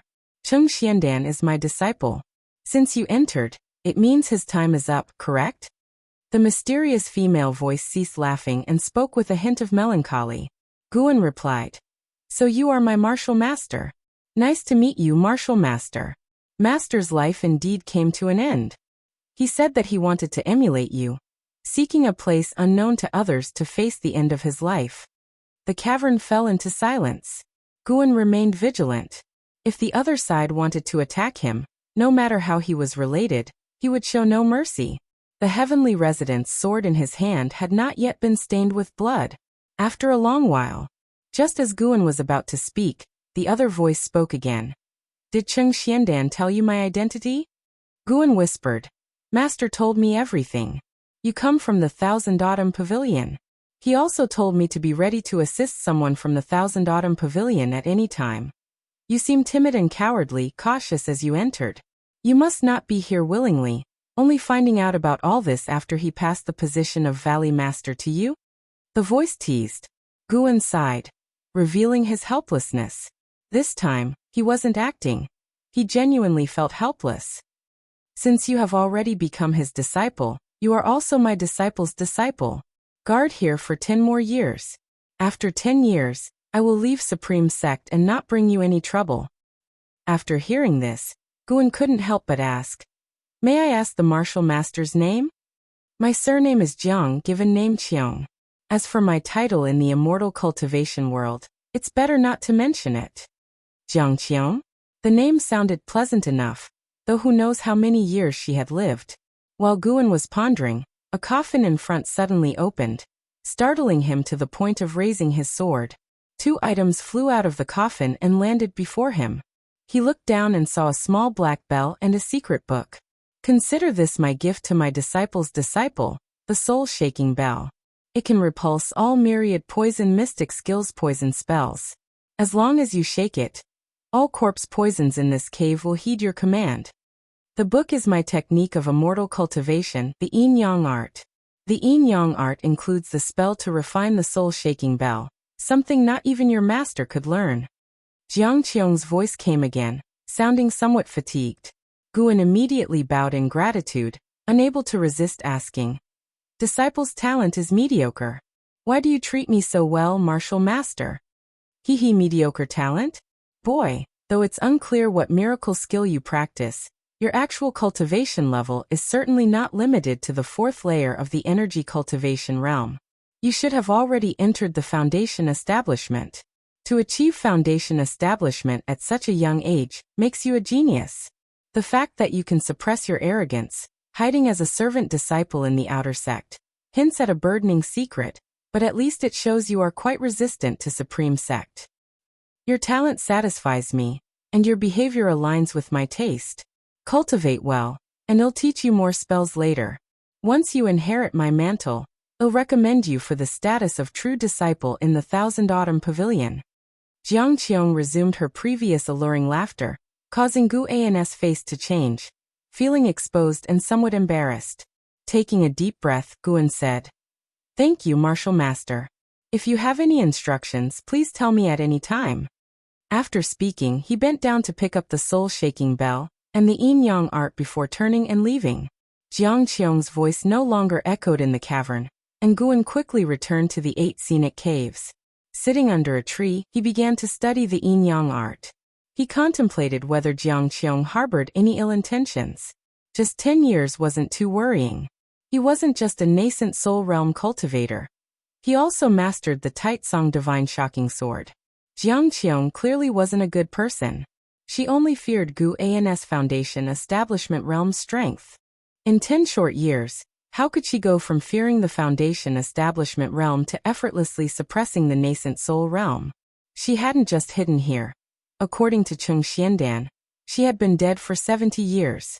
During these 10 years, he needed to find ways to learn more spells and secret books from her. If she behaved and departed in 10 years, Guan wouldn't have to resort to betrayal. If she harbored ill intentions, Guan would have to let the heavenly resident's sword taste blood. Chapter 24. Qiong of Core Formation Realm 9 Layers. Spring passed and autumn came. 5 years flew by in the blink of an eye. In these 5 years, Guan continued his plan of dedicating a year of his life every night, resulting in an expenditure of over 1,800 years of his life over the 5 years, and his cultivation realm reached the 8th layer of the Nascent Soul Realm. After surpassing the 5th layer of the Nascent Soul Realm, the time required for each subsequent subrealm doubled, and Guan, who was in the process of transformation, could only train rigorously, taking even more time. Presently, he had a remaining lifespan of about 10,200 years. The addition of the 8 scenic caves increased his annual lifespan income. 5 years passed, and 3 more servant disciples joined Mystic Valley, all of whom became disciples of Guan. 2 males and 1 female, named Tangyu, Su Han, and Zhenqin in order of age from oldest to youngest. Guan no longer selected disciples based on qualifications. He chose those with mediocre qualifications to avoid trouble. Their maximum lifespan was around 200 years, and on this basis he chose disciples who appealed to him. On this day, at the mouth of the valley, Xiaochuan, Yilan, Wuxin, Tangyu, Su Han, and Zhenqin surrounded Lu Jiojia. "Senior brother, I wish you success. Uncle Master, don't forget us when you go to the outer sect. Don't worry, Medicine Valley has me. If you fail, I'll definitely laugh at you." Today was the day Lu Jiojia was going to the outer sect for the assessment. Guan cut a green vine fruit into 4 parts and distributed them to the 4 junior brothers and sisters, significantly boosting their cultivation level, with Lu Jiojia being the first to reach the 9th layer of the Qi cultivation realm. It was worth mentioning that ever since consuming the green vine fruit, Wuxin had completely calmed down, practicing diligently in his room every night without wandering the mountains. He also became more hardworking in his tasks. The 23-year-old Lu Jiojia was full of high spirits. He looked towards the pavilion where his senior brother lived, and saw his senior brother standing by the window watching him, which warmed his heart.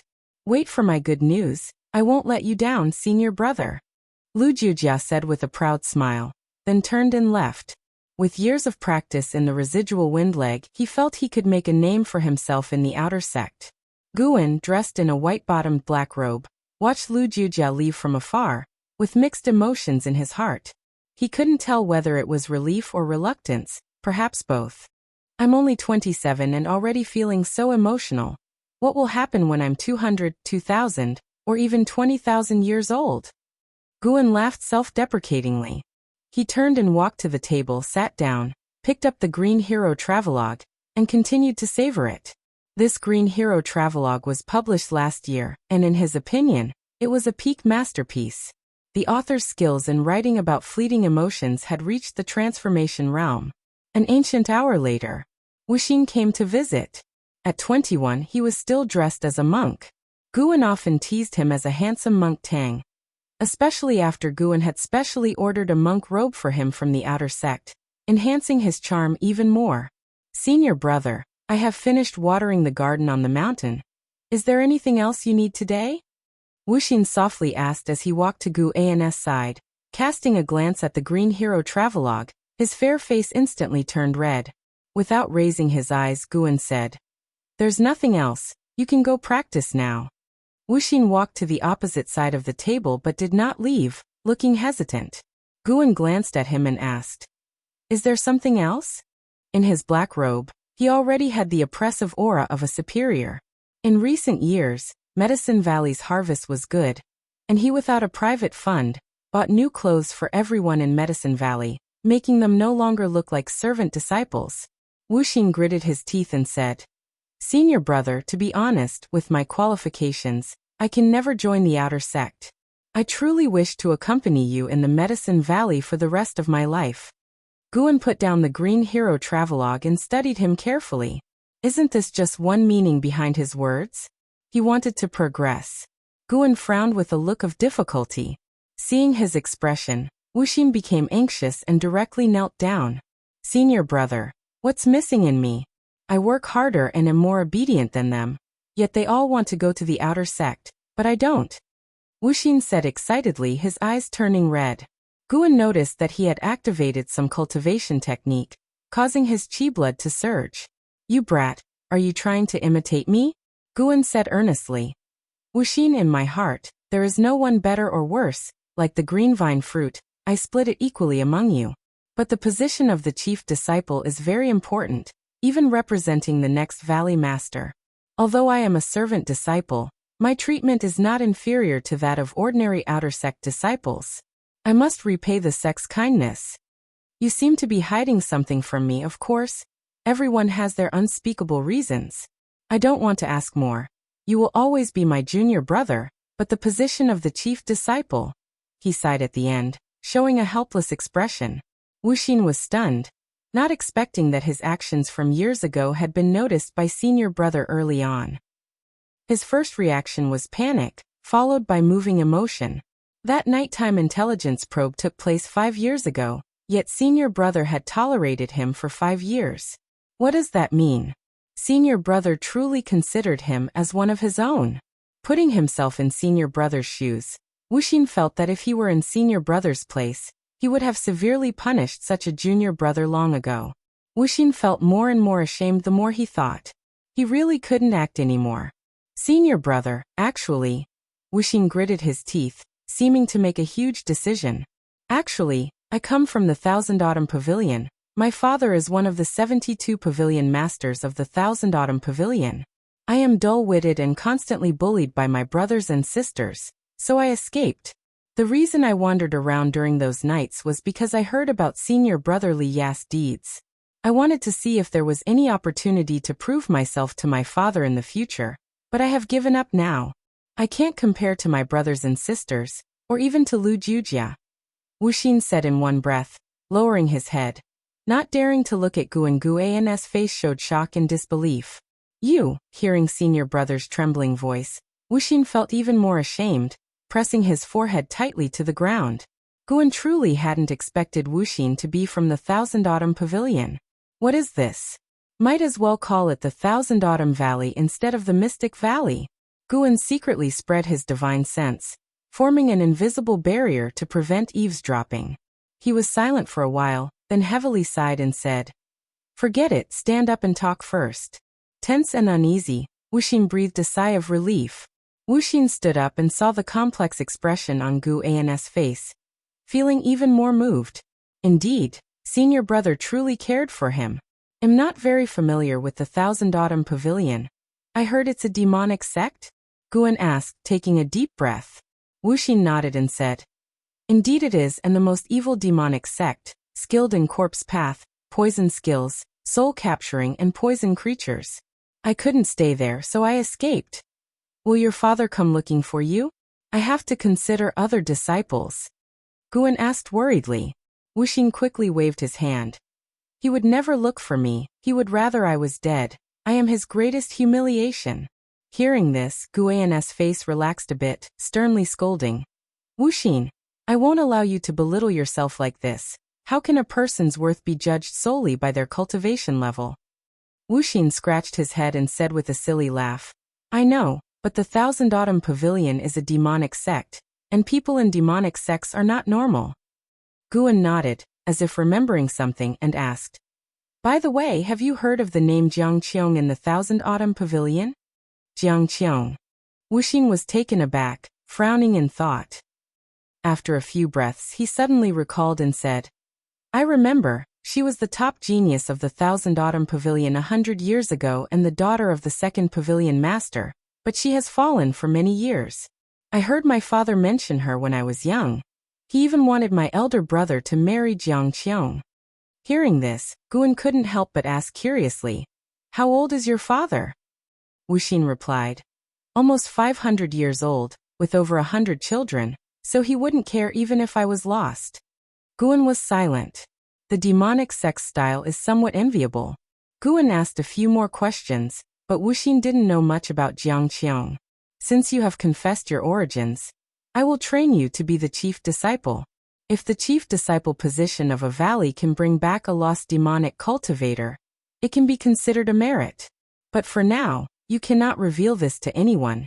You must win over everyone in the valley with your actions. Guan said seriously. Hearing this, Wuxin was overjoyed. He was about to bow and thank Guan, but Guan continued to remind. From now on, you cannot mention the Thousand Autumn Pavilion even one bit, not even when alone. This is the supreme sect, even self-talk might be overheard. Wuxin nodded repeatedly, following the guidance meticulously. The two brothers shifted topics and chatted about other casual matters. Wuxin felt closer to senior brother, a feeling that made him grateful, and realizing that he should have confessed to senior brother much earlier. At night, in the 8 scenic caves, Guan came to an open space by the underground river, and began planting medicinal herbs. His movements were slow. Normally he didn't practice much but enjoyed the planting process, planting lives instead of plants. The love of farming ingrained in Huaxia people came with his soul to the immortal cultivation world. After planting, he looked at his newly developed garden with satisfaction, orderly and uniquely beautiful. My dear disciple, come in for a moment. Qiong's melodious voice came from within a cave, and Guan immediately walked over. Over the years, Qiong often called him to help pick herbs, sometimes even for alchemy. Guan wasn't working for free, his alchemy skills improved significantly in the process. Qiong's alchemy was far superior to Cheng Xuanden's, evident even in teaching. Arriving at the cave room, it was still dimly lit, with a pill furnace half the height of a person placed in the open space. Ashes piled under the furnace. Just as Guan was about to speak, he heard a noise and looked closely, only to see a coffin in the depths start to shake. Boom! The coffin lid fell, crashing to the ground, raising a cloud of dust. Guan saw a skeletal hand, like a ghost claw, emerge from the standing coffin. He immediately cast a lifespan detection. Qiong, Core Formation Realm 9th Layer 185/304/2490. Good heavens! A maximum lifespan close to 2,500 years. Why did the Core Formation Realm 9th Layer only have 300 years of lifespan? Could it be related to her injuries? Guan wondered, while the last trace of apprehension in his heart disappeared. Chapter 25. Have you ever heard of the Nascent Soul Realm? Crack! A shriveled foot stepped out from the coffin, crushing a piece of charcoal beneath it. Guan saw that it was a woman in tattered clothes, her hair disheveled and her body emaciated to the point of exaggeration, as if all her flesh and blood had been drained. The robe on her body, though in tatters, vaguely revealed a white garment. She wobbled out like a malicious ghost. Jiang slowly lifted her face, her features equally shriveled, with deep-set eyes and bulging pupils, looking terrifying. Her gaze fell on Guan, scaring him so much that he quickly lowered his head. Good grand disciple, thanks to your help in alchemy these past 5 years, I've recovered quickly. Qiong forced a smile, which looked even more horrifying, with foul air still spraying out from her mouth. She no longer referred to herself in the grandiose manner, but simply as I, closing the gap between them considerably. Guan forcibly held back his discomfort and said, "This is what a grand disciple should do, though I am perplexed about one thing." "Ask away." Qiong replied as she staggered toward the pill furnace. Guan watched her and asked, "Since refining elixirs can help you recover quickly, why didn't you let my master help you before?"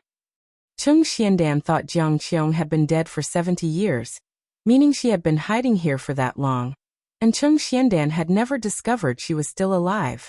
Qiong replied with a grim smile, "Because I didn't trust him. Your master was forced to become my disciple. His heart wavers. Who knows when he might betray me? Half of the coffins in this cave are filled with his disciples." Guan remained silent. He believed Qiong was telling the truth, as Menglang had met such an end. Qiong sat in front of the pill furnace, waving her hand. The medicinal herbs piled nearby flew into the furnace one by one. 5 years have passed. What layer of the foundation establishment realm are you at now? Qiong asked. Guan's outward cultivation level was at the 5th layer of the Qi cultivation realm, but Qiong believed he was at the foundation establishment realm. Guan replied, "Almost at the 3rd layer." "Too slow. Don't slack off in your regular cultivation. When I was your age, I established my foundation at 18 and formed my core at 40. If I hadn't spent decades studying the alchemy Tao and array formations, I would have been at the Nascent Soul Realm by now.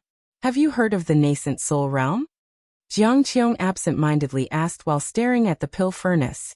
Guan hurriedly nodded and said, "Those in the Nascent Soul Realm are immortals, rarely seen in the outer sect." What immortals, just stronger cultivators. When I fully recover, I'll find a place to break through to the Nascent Soul Realm. By then, you'll have a Nascent Soul Realm powerhouse backing you. Are you excited?" Qiong said with a gleeful tone towards the end. Her voice sounded charming, completely at odds with her horrific image. "Thank you for your care, Master. Do you need any help?" Guan stepped forward and asked. Qiong replied, "Just watch me refine the elixir and we can chat." She patted her hand, motioning Guan to sit beside her. Guan sat down, keeping his distance while maintaining his vigilance. No matter how kind Qiong was, he would not let his guard down until she left. Menglang's fate served as a warning. He likely never suspected Cheng Xiandan until his death. Qiong inquired about his background, and Guan gave a brief overview of his early life, omitting his connection to the Ji family, instead saying he was born a house servant who, after discovering his spirit root, joined the Supreme Sect. After a lengthy conversation of nearly an hour, Qiong finally let Guan go, instructing him to come back for the next 3 nights, promising great rewards upon success. Guan arrived as scheduled. The 3rd night arrived. Guan sat opposite the pill furnace meditating, holding the yin-yang art, occasionally asking Qiong questions. Qiong, growing annoyed, couldn't help but scold. "Are you deliberately deceiving me? How could someone so young reach the foundation establishment realm, and yet be so dull-minded?" Guan replied, feeling wronged. "Alchemy is alchemy, and energy absorption is energy absorption." Qiong suddenly had nothing to say. Then her attention was drawn to the pill furnace. Steam poured increasingly from the furnace. The vent hole turned dark green, appearing eerie. Guan felt a chill. What elixir was she refining? It felt like a poison elixir. Qiong's eyes shone with excitement as she fell silent, focusing on the pill furnace. Time passed second by second. Guan remained on guard, ready to fend off any sudden moves from Qiong. Who knows how much time had passed? The pill furnace emitted a muffled sound, and a grin, more horrifying than a cry, spread across Qiong's face. She raised her right hand, and with 2 fingers, the furnace lid flew off. A pill shot out, which she caught and instantly swallowed. So fast, as if afraid Guan would snatch it. After swallowing the pill, Qiong immediately sat cross-legged to cultivate. Within 3 breaths, wisps of white steam emanated from her body. Guan stood up and cautiously retreated, keeping his distance. The white steam increasingly surrounded Qiong, making her figure blurry, resembling a zombie shrouded in mist. Guan continually monitored her lifespan, wary of her sudden breakthrough to the Nascent Soul Realm. Qiong's lifespan began to grow, the sight of which amazed Guan for it to be represented in numbers. He suddenly became very interested in Qiong's elixirs. What miraculous elixir was this? Qiong wasn't just increasing her lifespan. Her aura was rapidly rising, soon surpassing that of the Foundation Establishment realm. A true core formation realm cultivator. Guan keenly observed Qiong's body recovering, her physique growing denser like a balloon inflating. Impressive. He patiently waited. Soon, the cave echoed with Qiong's increasingly heavy breathing, resembling the roars of a wild beast towards the end. After a long while, Qiong's breathing suddenly stopped. Guan realized she had not broken through to the Nascent Soul Realm, and thus felt less tense. From within the white mist, Qiong stretched, her graceful figure emerging, starkly different from before. She walked out of the mist, still with disheveled hair and wearing tattered clothes, but the pale skin beneath her rags made Guan's face flush in the dim cave, causing him to avert his gaze. "It's been so long since I walked like this," Qiong said nostalgically, striding up to Guan, leaning forward, brushing her hair aside with both hands. "Well, good grand disciple, is your master beautiful?" Guan stole a glance and, despite her dirty face, saw her features were indeed those of a rare beauty, comparable only to the third miss of the Ji family, Ji Xiaoyu, and the outer disciple, Li Xuanyu. "Master is indeed one of the most beautiful in the world, but I am more concerned about your health. Have your injuries healed?" Guan asked with genuine concern as he cupped his hands. If she recovered, she should hurry and leave. Recovery will take more time. I still need to rest for another 5 years. Qiong smiled, her bright eyes studying Guan thoughtfully. Suddenly, she struck at Guan with a palm, swift as lightning, stopping just short of his chest, the force of the wind pulling his robe backward. Qiong asked with a faint smile, "Why didn't you dodge?" Guan's face stiffened as he replied, "I couldn't react in time." In truth, it was not so. To him, Qiong's actions were too slow. In that instant, his dragon strength could have repelled her spiritual power. She had not spared Guan's life, but rather saved herself. Qiong couldn't help but laugh, her laughter as captivating as flowers in bloom, even clutching her stomach in the end. Guan watched her laugh without interrupting. After a while, Qiong turned back to the pill furnace and said, "Don't worry, I won't kill my own disciples and grand disciples. When Cheng Xiandan tried to betray me, I spared his life and even used his protection to hide within the Supreme Sect. As long as you are devoted to me, I will never forsake you. If anyone bullies you, I won't stand by." Guan couldn't help but laugh at her words. Qiong stood before the pill furnace, turning to Guan, "Leave a set of new clothes. You may go now. Come back tomorrow night, and I will teach you some spells." Guan immediately took a set of his own white robes from his storage bag, gently placing them on the ground, then bowed to Qiong and took his leave. Once he disappeared into the darkness, Qiong turned around. Approaching the white robes, she raised her hand and telekinetically picked them up, inhaling their scent with a chuckle. At dawn, Guan was leading the people of Medicine Valley in exercises. Someone approached the entrance of the valley. It was Liye. Liye was still dressed in black. Compared to 5 years ago, he exuded an overwhelming aura of strength. His arrival instantly grabbed everyone's attention. "It's senior brother Liye!" Xiaochuan exclaimed in delight. Guan immediately walked toward Liye, instructing everyone to continue with their exercises. He reached Liye and was about to speak when Liye cut in first.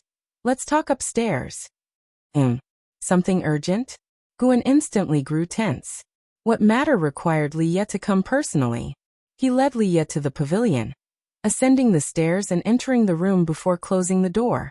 Liye walked to the table. With a wave of his hand, a green vine fruit appeared on it, leaving Guan astonished. 4 years ago, the The elixir hall in the outer sect acquired a green vine fruit. I bought it, but due to heavy tasks, didn't get a chance to give it to you. Liye smiled. Guyan's expression turned strange. Liye asked, "What's the matter?" Feeling that he couldn't hide it, Guyan cleared his throat and said, "I was the one who sold that fruit to the elixir hall." To avoid suspicion, he had sold it at a low price, earning praise from the elixir hall elder for his gratitude towards the sect. Guyan, emboldened by Liye's assurance that green vine fruits were not rare in the supreme sect, had sold it. The outer sect had none, but the inner sect had plenty, and the inner sect possessed many miraculous treasures. Unexpectedly, Liye had bought it back. Liye sighed and said, "This is quite a mess. This fruit can boost chi blood, a precious natural treasure. How could you sell it? For how many spirit stones?" 20 mid-grade spirit stones. What? I paid 10 top-grade spirit stones. Liye's eyes widened. 1 top-grade spirit stone was equivalent to 100 mid-grade spirit stones. The two fell into silence simultaneously. In truth, Guyan felt it wasn't a loss. Using the green vine fruit, he had forged a good friendship with Zhu Qinglu at the Elixir Hall, who had provided him many conveniences over the past 4 years. But facing Liye, he felt a bit embarrassed. Liye finally said, "Forget it, consider it our contribution to the sect. Besides this fruit, I have another matter to discuss with you." Chapter 26. Outer Sect Assembly. What's the matter? Guyan asked, praying in his heart that it was not something troublesome. He didn't want to get involved in the conflicts of the outer sect. Liye smiled. "Don't you like planting? I remember you mentioned before that you helped an outer disciple manage his cave. Now there's just such an opportunity. The treatment is good. Helping for a year can earn you a mid-grade spirit stone and a bottle of spirit energy elixir." When Guyan heard this, he realized what it was about and breathed a sigh of relief. As long as he could earn longevity, he wouldn't refuse. After all, he didn't practice much daily and had plenty of time. He began to inquire about the employer's identity. Liye didn't hide anything either. That outer disciple was Liye's friend, and his cave was near the outer gate city. After Guyan agreed, Liye immediately took him there. Liye flew using sword control, and Guyan stood behind him, sharing the same sword. Their figures made Xiaochuan Yilan and others look on with longing. Flying using sword control, who wouldn't long for it? The tall Tangyu sighed. If only Master could learn sword control technique from martial Uncle Liye and then teach us. Wouldn't that be great? Beside him, the slender and handsome Suhan nodded. Although he had been in Medicine Valley for 4 years, he still longed for the outer sect in his heart. Not only him, but Tangyu and Jinqin also felt the same. Yilan, however, said nothing more and pulled Jinqin back to their courtyard for practice. On the other side, in the mountains, Liye flew very fast. His gaze was fixed forward, his black robe fluttering, and his hair flying messily, exuding a free and uninhibited aura. I noticed that there are more servant disciples in Medicine Valley than before. Junior Brother Gu, try to recruit fewer disciples and invest more spirit stones in your cultivation, Liye said earnestly. Although Guyan always said his talent was lacking, he still saw hope. He didn't want a century to pass and still be in his prime while Guyan had already entered his sunset years. Over the years in the Supreme Sect, Liye had a few good friends and some with shared interests, but none compared to Junior Brother Gu in his heart. Junior Brother Gu was the only one who treated him well without seeking anything in return. A friendship he didn't want to lose. Guyan smiled. Senior Brotherly, don't worry. The reason I'm recruiting more disciples is that the garden land in Medicine Valley has increased. The medicinal herbs I turn in every year are likewise increasing, and the elixir hall is gradually improving my treatment. I won't give up on cultivation. When Liye heard this, a smile appeared on his face. That's true. You are diligent and hardworking. You will surely achieve something. I can't compare to Senior Brother. Your reputation in the outer sect is so prominent. The two began to praise each other. Liye usually disliked such flattery, but somehow, he was inexplicably happy when it came from Junior Brother Gu. 2 ancient hours later, Liye delivered Guyan back to Mystic Valley, and then flew away using sword control. As soon as Guyan landed, he was surrounded by 2 disciples, Suhan and Jinqin. They were curious about where Guan had been. Guan didn't hide it. After saying a few words, he sent them away. Lu Jujia's departure greatly stimulated the disciples in Medicine Valley, making it much quieter. Whenever they had free time, they would cultivate in their respective houses, wanting to catch up to Lu Jujia as soon as possible. Guan returned to his room and picked up the yin-yang art to start reading. Tonight, Qiong would begin teaching him spells, and he was quite looking forward to it. What cultivator would mind having more spells? Moreover, Guan lacked many basic spells. Late at night, 8 scenic caves. Under the green vine tree, Qiong, dressed in white, let her black hair drape freely like a fairy descended to the mortal world. At this moment, her beautiful face was full of annoyance. Why are you so stupid? I've told you the breathing technique several times. Why can't you remember it? Qiong scolded, trying to suppress her anger. She stood beside Guan, her eyes fixed on the black qi in his hand. She was teaching him the soul-capturing skill, a technique that could capture souls and was extremely sinister. Guan said helplessly, "Martial Master, how long have you been teaching me? Can't you have some patience?" "No, it's just..." Qiong suddenly didn't know what to say. Before recovering her body, she had looked forward to teaching Guan, as she viewed him as a genius, but the result differed from her expectations. This kid was too strange.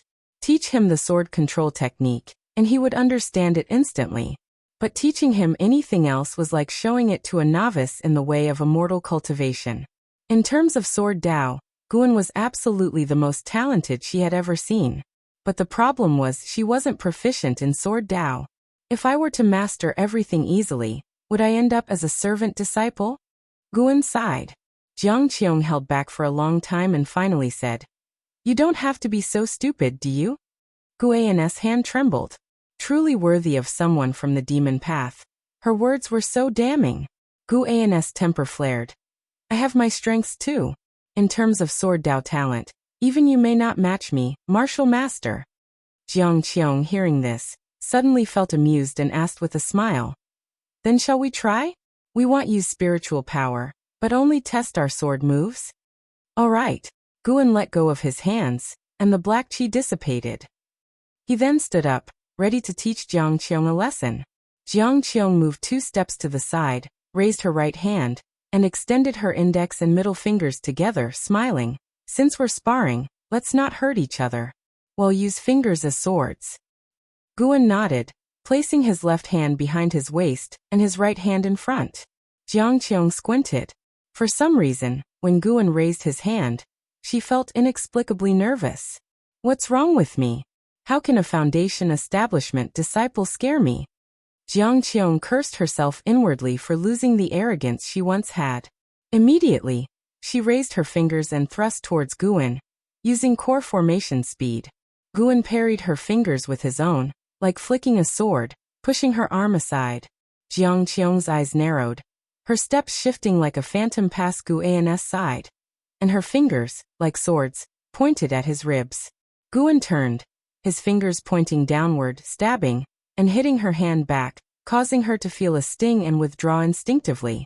Under the tree, they moved around, countering each other's moves.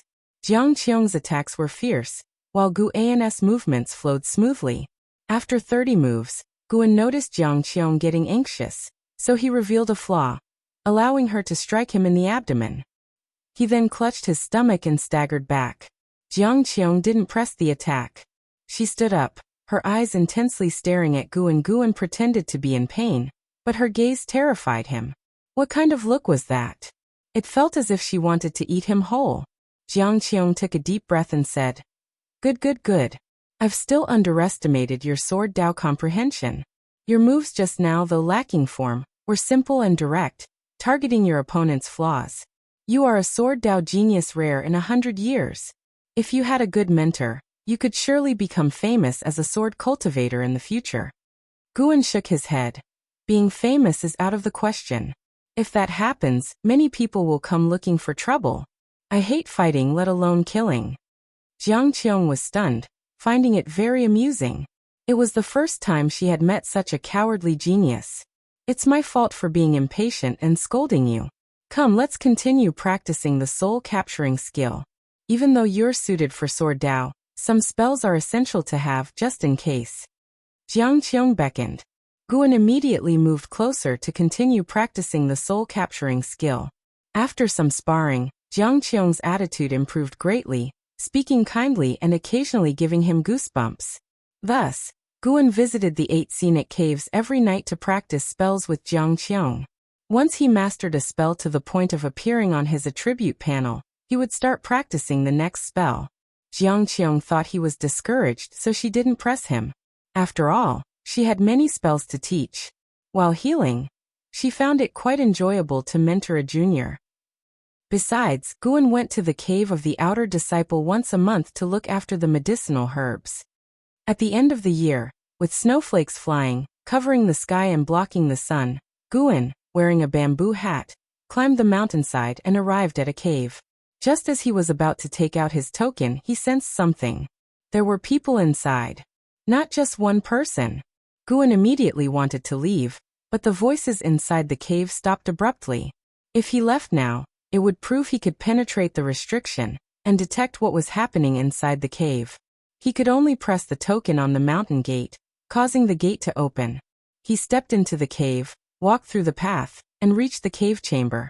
When he saw 3 people inside, he was stunned and quickly bowed. Sorry, I didn't know the seniors had returned. I'll leave at once. With that, he turned to leave. The cave's owner, Chun-Li, appeared to be in his early 40s with a scholarly and elegant demeanor. He raised his hand and said with a smile, "No need. Do what you need to do, and we'll continue our conversation."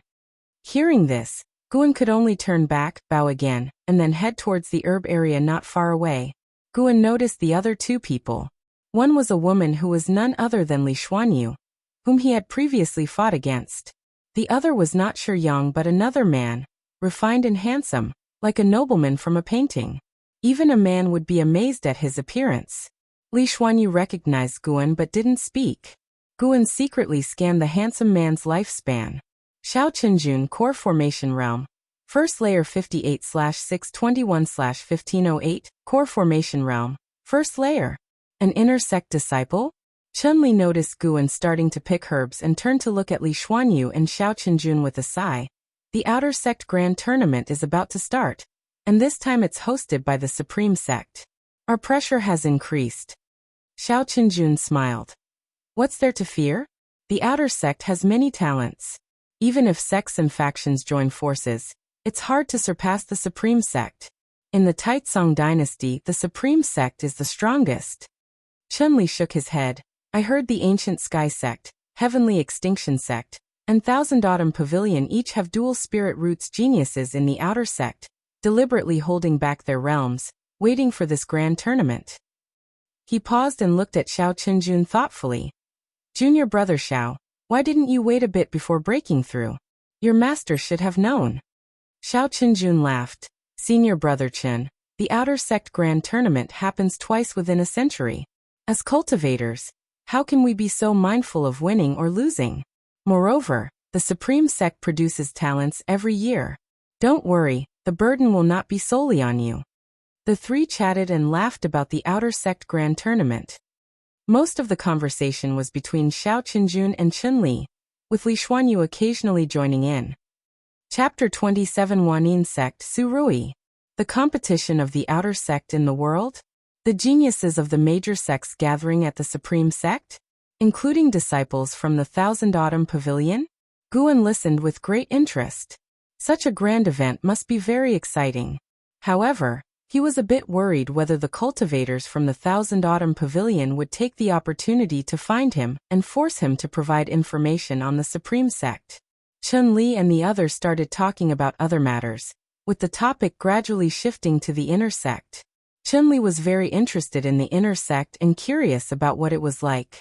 Xiao Qinjun gave a brief explanation about the bustling Inner Sect city, the profound heritage of the peak's inheritances, and the rich array of missions and rewards. Guan seemed to be listening to a story. However, Guan still wasn't yearning for it. Inner Sect disciples also had to defend the Taicang dynasty, not only to slay demons within the country, but also to help the dynasty fend off invasions from other dynasties. Just thinking about it gave him a headache. When Guan was done and had harvested the lifespan of several hundred years, he came to Chunli, ready to bid farewell. You are quite meticulous in your work. Could you also help me watch over the grotto heaven? Li Xuanyu suddenly asked. Hearing this, Chunli immediately smiled and said, This lad's work is indeed satisfactory and he is very disciplined. He was recommended by Liya, so he is trustworthy. Li Xuanyu stared at Guan, waiting for his response. Under everyone's watchful eyes, Guan couldn't refuse and nodded in agreement. You two continue your conversation. It'll take him to get familiar with the area, Li Xuanyu said, then got up and left. Guan quickly bowed to Chunli and Xiao Qinjun, and then followed the pace of Li Xuanyu. After the grotto heaven's mountain gate closed, Xiao Qinjun asked with a smile, The enmity within the Li family is really complicated. Do you think junior sister Li and Liya bear any grudges against each other? Chunli shook his head and said, How could there be grudges? If there were, she wouldn't have spoken up for Liya back then. Liya would have been killed by Yang long ago. Now that Yang has been missing for years, I suspect he was killed by Liya. Xiao Qinjun lifted his teacup, his gaze becoming subtle. After leaving the grotto heaven, Guan followed Li Xuanyu. They rode the same flying sword but kept a proper distance from each other. Standing behind Li Xuanyu, Guan could smell a unique fragrance, much better than the scent on Qiong. Although Qiong had already washed, the odor of death hadn't completely dissipated yet. They traveled in silence, as Li Xuanyu's cold temperament made Guan hesitate to speak. Her grotto heaven wasn't too far from Chunli's. They landed after a short while. Guan distinctly felt that the restriction in her grotto heaven was stronger, and this feeling became even more intense upon entry. Such dense spiritual energy. Li Xuanyu began to explain the origins and cultivation process of the medicinal herbs within the grotto heaven, and Guan listened attentively. After half an hour, Li Xuanyu handed him a token. With this token he could directly open the grotto heaven, offering him the same treatment as Chunli. For Guan, harvesting the lifespan from medicinal herbs was enough. If he could get spirit stones he wouldn't refuse them either. Guan cupped his hands to salute and took his leave. Wait, what is your relationship with Liya? Li Xuanyu suddenly asked. Guan paused, turned back and said, Liya is my senior brother, naturally we have a good relationship. He could tell that Li Xuanyu probably had a good relationship with Liya. If there were enmities she wouldn't use him, a servant disciple, to frame Liya, would she? Li Xuanyu didn't say much, only nodded slightly. Guan bid farewell once again. Managing the grotto heaven for an outer disciple wasn't exhausting. Generally, he had to visit once every half month or month. Guan felt he could take on more work. His aspirations were growing richer. The 8 scenic caves and Mystic Valley were the main trunk of it. If branches could be extended, he could gain more lifespan. Strive to reach a lifespan of 100,000 years as soon as possible. Winter snow melted, and spring arrived. At dusk, Mystic Valley started to hang lanterns and put up decorations. In front of the pavilion, the youngest disciple, Zhenqin, squatted on the ground, cutting paper and quietly asking, Master, what is the significance of the Spring Festival? She was 9 years younger than Guan, with a sweet appearance, large eyes, a petite figure, and a gentle personality. Even Lu Jiujia and Xiaochuan were very fond of her. When I was a child, I heard an old man say that the Spring Festival represents the start of a new year, bidding farewell to the old and welcoming the new. At this time of year, people bless each other. Since we have no major celebrations in Medicine Valley, let's set the Spring Festival as a celebration, Guan said, sitting nearby, weaving a lantern. Not far away, Wuxin, Xiaochuan, and Tangyu were hanging lanterns and pasting red paper. Yilan was preparing the dishes, while Suhan was checking various garden areas. After hearing this, Zhenqin's face lit up with anticipation. Guan had suddenly thought of the Spring Festival a few days ago. Upon hearing the members of Medicine Valley discuss their hometowns, he remembered his past life on Earth. It was precisely the Spring Festival season, so he decided to establish the Spring Festival as the first holiday in Mystic Valley. In the future, other holidays could be arranged to make life in Medicine Valley less monotonous. He wondered if there were other earthlings in this mortal world. Guan silently thought to himself. He created the story of the spring festival from what he had heard from an old man simply as a precaution. At this moment, Guan's brows furrowed. He sensed two unpleasant auras approaching Mystic Valley, less than 10 miles away. Those two had cultivation levels in the Foundation Establishment realm, but their auras carried a strong scent of blood. They had killed many people. With the competition of the outer sect in the world about to start, could it be that demon cultivators were here for a visit? Guan silently prayed, hoping the visitors wouldn't enter Medicine Valley. However, what he feared came true as the two flew straight towards Mystic Valley. In no time, their figures appeared at the mountain peak, overlooking Medicine Valley. It was a man and a woman, both dressed in dark purple robes, with a sinister aura. Even in the daytime, they looked like malevolent ghosts. The woman's posture was seductive, with heavy makeup and long claw-like nails. She covered her mouth and laughed. "Mr. Su, we're not far from the outer sect of the Supreme Sect. Why not rest here for a while and gather some intel from these servant disciples?" The man next to her had a robust build and a stern face, wearing a purple crown with a red gem embedded in it, resembling a crimson vertical eye. "A bunch of energy cultivation realm bugs. What can we learn from their mouths?" The man in purple said coldly. He was from the Wanyin sect, named Ruye, here with his Taoist friend Changji to participate in the competition of the outer sect in the world. Changji laughed. "You know the people from the Supreme Sect. Their strength isn't great, yet they love to gang up on others. If we arrive early, we will surely be swarmed with trouble. It's better to wait here." Ruye agreed after hearing this. He then leaped down, and Changji followed suit. Guan looked up and immediately used the lifespan detection.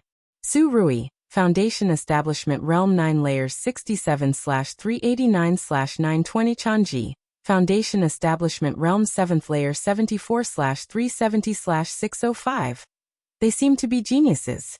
Guan stood up, and Zhenqin, following his gaze, saw Ruye and Changji and hurriedly hid behind her master in fear. Even Xiaochuan, Wuxin, and Tang Yu noticed the arrival of the demon cultivators. They immediately put down their work and ran towards Guan. Ruye and Changji landed in the garden area, their eyes scanning the medicinal herbs, which made Guan tense up. The security of the Supreme Sect was too lax. On the eve of such a grand event, they didn't dispatch disciples to patrol? Guan silently cursed, but he also understood that, to the Supreme Sect, the value of Mystic Valley was mediocre, as it grew only low-rank medical herbs for the outer sect. Changji turned to Guan and the others, asking, "Who is the Valley Master here?" Guan stepped forward and cupped his hands. "That would be me. May I ask what the two seniors need?" Changji cast a coquettish look at Guan and asked with a smile, "Young lad, my husband and I are going to the competition at the Supreme Sect, and want to rest in your valley for a few days. What do you think?" Ruye's gaze turned towards Yilan and Zhenqin behind Guan, his chilly eyes making the two women uneasy. Yilan frowned and stood in front of Zhenqin. Guan felt displeased but sensed a familiar aura approaching. He asked, "May I ask where the two seniors are from?" Changji's eyes turned cold, ready to speak. Why waste words with him? With his cultivation at the 5th layer of the energy cultivation realm, can he drive us away? Ruye said impatiently. A terrifying killing intent erupted from within him, changing the expressions of everyone present, as if they were in an ice cellar. Are the two from the Wanyin sect here to become enemies of the Supreme Sect? A cold voice came from the sky. Everyone looked up to see Li Xuanyu standing on a flying sword, facing the wind like an immortal. Li Xuanyu. Changji gritted out every word, her teeth clenched. Li Xuanyu spoke, "Come with me." With that, she turned and quickly disappeared behind the mountain. Ruye leaped up. A gourd at his waist flew out, quickly enlarged, and landed beneath his feet. Changji followed suit, jumping onto the gourd behind him. The two then flew away on the gourd. The people in Medicine Valley breathed a sigh of relief. Were those two demon cultivators? Suhan couldn't help but ask, his face pale from Ruye's killing intent. Wuxin replied, "Yes, the Wanyin sect is a powerful demonic school." Xiaochuan grumbled, "Aren't we the Supreme Sect, A reputable sect? Why invite a demonic sect? The disciples began discussing the matter, all overwhelmed with fear. If not for Li Zuanyi's appearance, a disaster would have befallen them tonight. Guan glanced towards the horizon, slightly frowning. Then he asked everyone to continue preparing for the spring festival, and went back to his house to rest for a while. Dusk came, and the sky turned crimson. Guan stood by the side window of the pavilion, feeling faint fighting movements from afar, about 30 miles from Mystic Valley. Suddenly, sensing something, he flipped over the window and quickly vanished into the forest. In the distant forest, trees were tilted and the ground was full of horrifying cracks. Su Ruye and Changji stood shoulder to shoulder, with disdainful smiles on their faces. Opposite them stood not only Li Xuanyu but also Li Ya. The 9 devastating swords of the Li family are impressive, but your cultivation levels are lacking. Su Ruye sneered coldly, his right hand's fingers moving, with strands of purple energy swirling around his fingertips. Li Ya's mouth corners were stained with blood, and his right hand holding the sword was trembling. Li Xuanyu beside him was also injured, though not as severely as Li Ya. Chapter 28 Flying Leaves to Annihilate the Enemy, Such Overbearing Sword Qi. Changji ignored Li Ya, her gaze fixed on Li Xuanyu. She smiled seductively and said, Li Xuanyu, aren't you a girl of heavenly pride? How come you're so miserable? It seems that you and your brother from the Li family are no match for us. Su Ruye took a step towards Li Ya. Li Xuanyu suddenly threw her sword, and as the blade flew, it split into 4 sword shadows, all aimed at Su Ruye. Su Ruye reacted extremely quickly. With a wave of his right hand, the purple qi in his hand exploded like flames, forcibly blocking Li Zuanyi's sword. Changji, like a ghost, appeared behind Li Xuanyu with a red fan in her hand. She fanned it forcefully, and a rolling red poisonous mist surged forth, forcing Li Xuanyu to dodge. The red poisonous mist quickly spread through the mountains and forests. A giant python could be vaguely seen moving swiftly in the mist. Wherever it passed, the red mist rose and quickly surrounded Li Ya and Li Xuanyu. Li Xuanyu landed beside Li Ya, her eyes scanning the surroundings. Changji's figure was no longer visible, while Su Ruye hovered above the forest, looking down at them. How dare you harbor murderous intent in the Supreme Sect's territory? Li Ya asked in a deep voice. Su Ruye's lips curled up in a mocking smile. He said sarcastically, I've long heard that the Supreme Sect's land is vast. Since the current sect leader took office, the Supreme Sect's control over the border has weakened, seemingly allowing the disciples to resolve conflicts themselves. The 8 outer gate cities are like a wall. Inside the wall is a reputable sect, but outside, it's survival of the fittest, no different from the demon path. We've been fighting for so long, and no one has come to help. It seems the Supreme Sect hasn't stationed anyone beyond the outer gate. Today I'll kill you and take your sister. I won't even bother participating in the World Outer Gate Conference. What do you think? I'll also kill the people in the Medicine Valley. If Princess Li came to protect you personally, your relationship must be significant. Su Ruye seemed to think of something and licked his lips. Buy me some time, Li Xuanyu said softly as she sat down cross-legged and quickly began to cast magic. A golden flame appeared faintly on her forehead. Li Ya's gaze hardened, and he suddenly squatted down and leaped up. His long sword pointed skyward, and sword qi surged, shaking the surrounding forest. The red mist rolled up, creating a grand scene under the twilight. Su Ruye sneered. He quickly took a large purple flag from his storage bag. The flag had a menacing evil ghost embroidered on it, seemingly ready to leap out. He slammed his left palm down, causing a massive shadowy hand to descend, forcibly suppressing Li Ya's sword qi. Li Ya frowned. His spiritual power was far inferior to Su Ruye's and could not compete. Under his watch, the purple flag in Su Ruye's hand erupted into a purple whirlwind, causing him to feel dizzy. Not good. Li Ya's face changed dramatically as a strong sense of dizziness overcame him. The most terrifying part was that his body seemed unable to fall. He wants to capture your soul. He's truly bold. The voice of the martial master echoed in Li Ya's mind, filled with shock and anger. Li Ya was even more panicked after hearing this. Let me taste the soul of the Taicang imperial lineage. Su Ruye laughed sinisterly, his eyes full of greed. Whoosh, a sharp, piercing sound came from afar, causing Liya, who was stuck in midair, to subconsciously look. Even Li Xuanyu, who was meditating, couldn't help but glance up. A leaf carrying fierce sword qi streaked across the sky, aiming straight at Su Ruye. Instinctively, Su Ruye glanced at it, but the leaf was too fast for him to react. Bang! His head exploded instantly, and a blood mist enveloped the forest. The red mist dissipated as a strong wind swept it away, and Liya was thrown to the ground. Li Xuanyu used her spiritual power to resist the wind, but was still forced to get up quickly. Mr. Su. In the roaring wind, Changji screamed. She was about to leap up when another whistling sound approached. She turned her head to see the terrifying wind, pushing the red poisonous mist over her. Her robe was pulled back, outlining her perfect curves. In her pupils there was the reflection of a leaf. Bang! The leaf pierced her head, and blood sprayed everywhere, splattering the forest. The leaf continued its furious trajectory, cutting down trees and raising a cloud of dust before finally embedding itself into a large tree's trunk. Thud! Thud! Su Rui's body fell to the ground, followed by Changji's corpse. Soon, all that remained in the forest was the sound of the wind. Liya propped himself up, sitting on the ground, his black hair disheveled, staring in shock. Not far away, Li Xuanyu was equally terrified, looking dazedly at the corpses of Su Ruye and Changji. To kill an enemy with a flying leaf, such domineering sword qi, this person must be at least at the Nascent Soul Realm, and his sword Dao accomplishment is extremely high.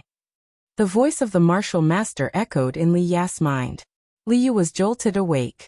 He quickly stood up and cupped his fists, shouting, "Which senior intervened to help us?"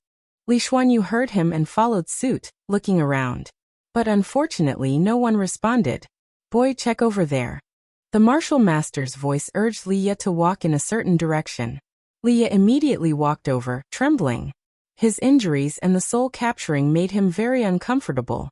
Li Xuanyu went to check the corpses of Su Ruye and Changji. She stabbed them twice, using sword qi to shred their hearts. Liya walked for 200 zhang before stopping in front of a tree. His gaze fell on the trunk, and his face changed dramatically. "How is this possible?" Liya muttered in a trembling voice. Following his gaze, a leaf was embedded in the tree trunk, surrounded by a wisp of sword qi. The tree trunk had already cracked, as if it could explode at any moment. This person attacked from 10 miles away. I could only sense the direction, not his presence. The martial master's voice was filled with admiration, followed by a sigh of amazement. It seems the Supreme Sect isn't so weak after all. A great cultivator is watching over the outside. Liya stared at the leaf, trying to calm himself down. At this moment, Li Xuanyu approached from behind. When she saw the leaf clearly, she was equally stunned. As night fell, at Mystic Valley, Valley Master's pavilion was brightly lit and decorated. Guan and his disciples sat around a large round table, exchanging cups and chatting happily. Xiaochuan and Tang Yu were engaged in a drinking contest. Xiaochuan, this martial uncle, was already red-faced, but he refused to admit defeat, continuing to drink despite others' advice. Their wine was not ordinary wine, but spiritual wine that Guan had specifically bought from the outer sect. A jar was worth 2 low-grade spirit stones, equivalent to 2 months' salary for a servant disciple. "We encountered 2 demon cultivators today. Do you think more demon cultivators will come?" Su Han suddenly asked. His words instantly dampened the atmosphere at the dining table. Their smiles disappeared, and they all began to worry. Guan comforted them with a smile. "Don't worry. There are outer disciples patrolling. Didn't you see them today? Perhaps after this incident, the patrols will increase." He was not worried because he was immersed in joy. After killing Su Ruye and Changji, he had successfully obtained 112 years of lifespan. He was summarizing the rules of obtaining lifespan. He could only judge that the years obtained depended on the remaining lifespan of the target, ranging from 10 to 20%, with no fixed amount, making it rather random. Although killing cultivators yielded higher lifespans, Guan was not looking forward to more such incidents. Killing too many enemies would eventually lead to trouble. It was safer to accumulate lifespans through medicinal herbs, as he currently did.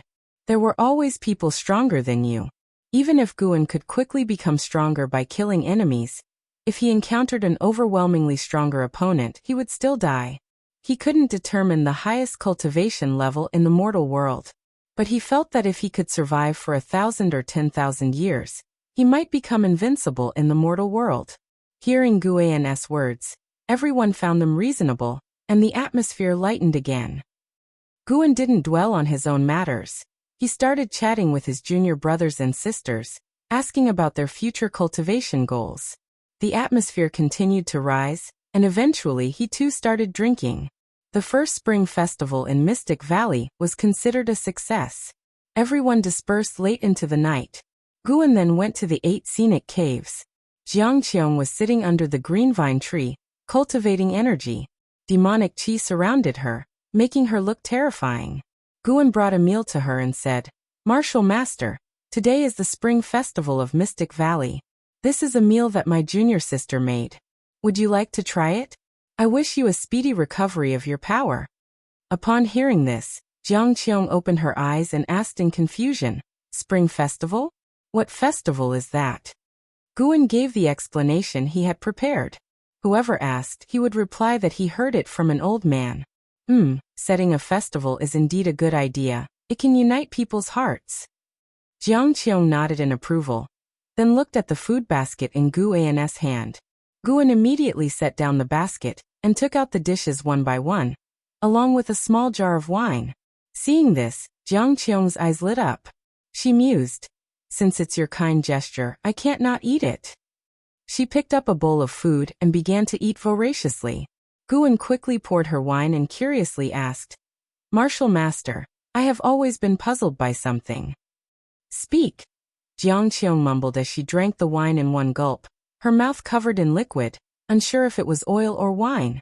Why did the Thousand Autumn Pavilion insert spies outside the outer sect? It seems Mystic Valley can't gather any information. Guan asked. Qiong rolled her eyes at him and said irritably, "Who told you to gather information? Your role is to wait patiently. Once the green vine tree fully matures, this place will become a stronghold for the Thousand Autumn Pavilion. Other people handle intelligence gathering." Hearing this, Guan became even more uneasy. "What? A stronghold?" Guan frowned and asked, "Is Mystic Valley the only possible stronghold?" "Of course not. Besides Mystic Valley, at least 5 other Medicine Valley Masters are spies for the Thousand Autumn Pavilion. They just don't know each other's identities. 100 years ago, a spy from the Thousand Autumn Pavilion even became a true disciple. By now they are probably at elder level." Qiong answered casually. Guan fell silent. Had the Supreme Sect become so riddled with spies? Qiong put down the empty plate, picked up a large chicken leg and smiled. "The taste is not bad. Although I have long since started fasting, indulging occasionally is nice. As a reward, I'll teach you the secret technique of the Thousand Autumn Pavilion later." Chapter 29 Demon Shadow Divine Skill, Qiong's Appreciation. "What secret technique?" Guan asked expectantly. He had already learned many spells from Qiong, but as the saying goes, the more the better. When Qiong left, it would be difficult to find such a dedicated martial master again. Qiong took a bite of a chicken leg and said proudly, "One of the 9 great secret techniques of our Thousand Autumn Pavilion, the Demon Shadow Divine Skill." Demon Shadow Divine Skill? It sounded. Guan frowned and asked, "Is this a cultivation technique?" He didn't lack cultivation techniques. Changing techniques would mean rebuilding his spiritual power, and he didn't want to waste his lifespan. "I already said it's a secret technique. The Demon Shadow Divine Skill will help you be a better spy. You'll understand soon enough," Qiong said indistinctly, her mouth full of chicken, almost too full to speak. Guan's face twitched. "I don't want to be a spy for the demon path. Forget it, I'll endure Qiong for now. Later I'll speak what suits the occasion. Whatever identity I need, I'll give myself." The next day at noon, Guan was reading under a tree. 7 steps away, Yilan and Zhenqin were practicing swordsmanship, their movements graceful. Unfortunately, they couldn't capture Guan's attention. "Senior brother, Brother Liye is here." Xiaochuan ran over and said, followed by a man Liya. Guan immediately stood up and stuffed the green hero travelogue into his robe, then walked toward Liya. Let's talk inside, Liya said first. Guan nodded and led him upstairs. Zhenqin stopped swinging her sword and looked at Yilan, asking nervously, Martial Uncle Yi, could Martial Uncle Liya be here because of those 2 demon cultivators from yesterday? Perhaps. Yilan glanced back and replied softly. Inside the house, Guan and Liya sat facing each other. As he poured tea for Liya, Guan asked, What's the matter? Liya said, I plan to stay in Mystic Valley for half a year, is that okay? Of course, you can stay as long as you like. Did something happen? Guan readily agreed, taking the opportunity to inquire with concern. Liya hesitated for a moment, then decided to recount his encounter yesterday. Perhaps knowing these matters could motivate junior brother Gu to cultivate diligently under pressure. After hearing the story, Guan's eyes widened in astonishment. Those 2 are dead? Won't the Wanyin sect cause trouble? Liya snorted. He attacked Li Xuanyu and me. If anyone is to blame, it's the Supreme Sect who will deal with the Wanyin sect. Besides the Supreme Sect, the court will also pressure the Wanyin sect. Li Xuanyu is my father's most beloved daughter. Guan asked in surprise. They still dared to attack Senior Li. Su Ruye and Changji are notorious villains who stop at nothing. Changji had a grudge against Li Xuanyu from their time in Yecheng. When they finally saw Li Xuanyu alone, they wouldn't miss the chance. And also, Liya sneered at the end but held back. And what? Nothing. Guan felt like hitting someone. If you're not going to say it, don't even mention. And also, Liya looked at Guan and asked, Did you see anyone else pass by Medicine Valley yesterday and today? Guan shook his head. You didn't see them. If it weren't for that Nascent Soul Realm senior's intervention, Li Xuanyu and I would have been in grave danger. That senior's sword Dao was truly terrifying, killing enemies with a leaf. Even a Foundation Establishment Realm cultivator at the 9th layer would be like vegetables facing him. A leaf could kill them. Liya grew excited as he recounted the battle, depicting the scene with fervor. Guan's eyes widened, gasping occasionally as if he were listening to a mythical tale. That Nascent Soul Realm senior only tossed out 2 leaves. Yet Liya used all the words he knew to describe it, extremely animated. A true sword cultivator should be like this, winning without a sword. Anything in hand can be a sword. Even I. In short, senior brother, I've found my direction. From now on, I'll focus on practicing the sword and delving into sword Dao. Liya showed a look of longing. Guan nodded, secretly delighted. Brother, that exaggerated senior is right in front of you. Too bad your Dao level is too shallow to see through it.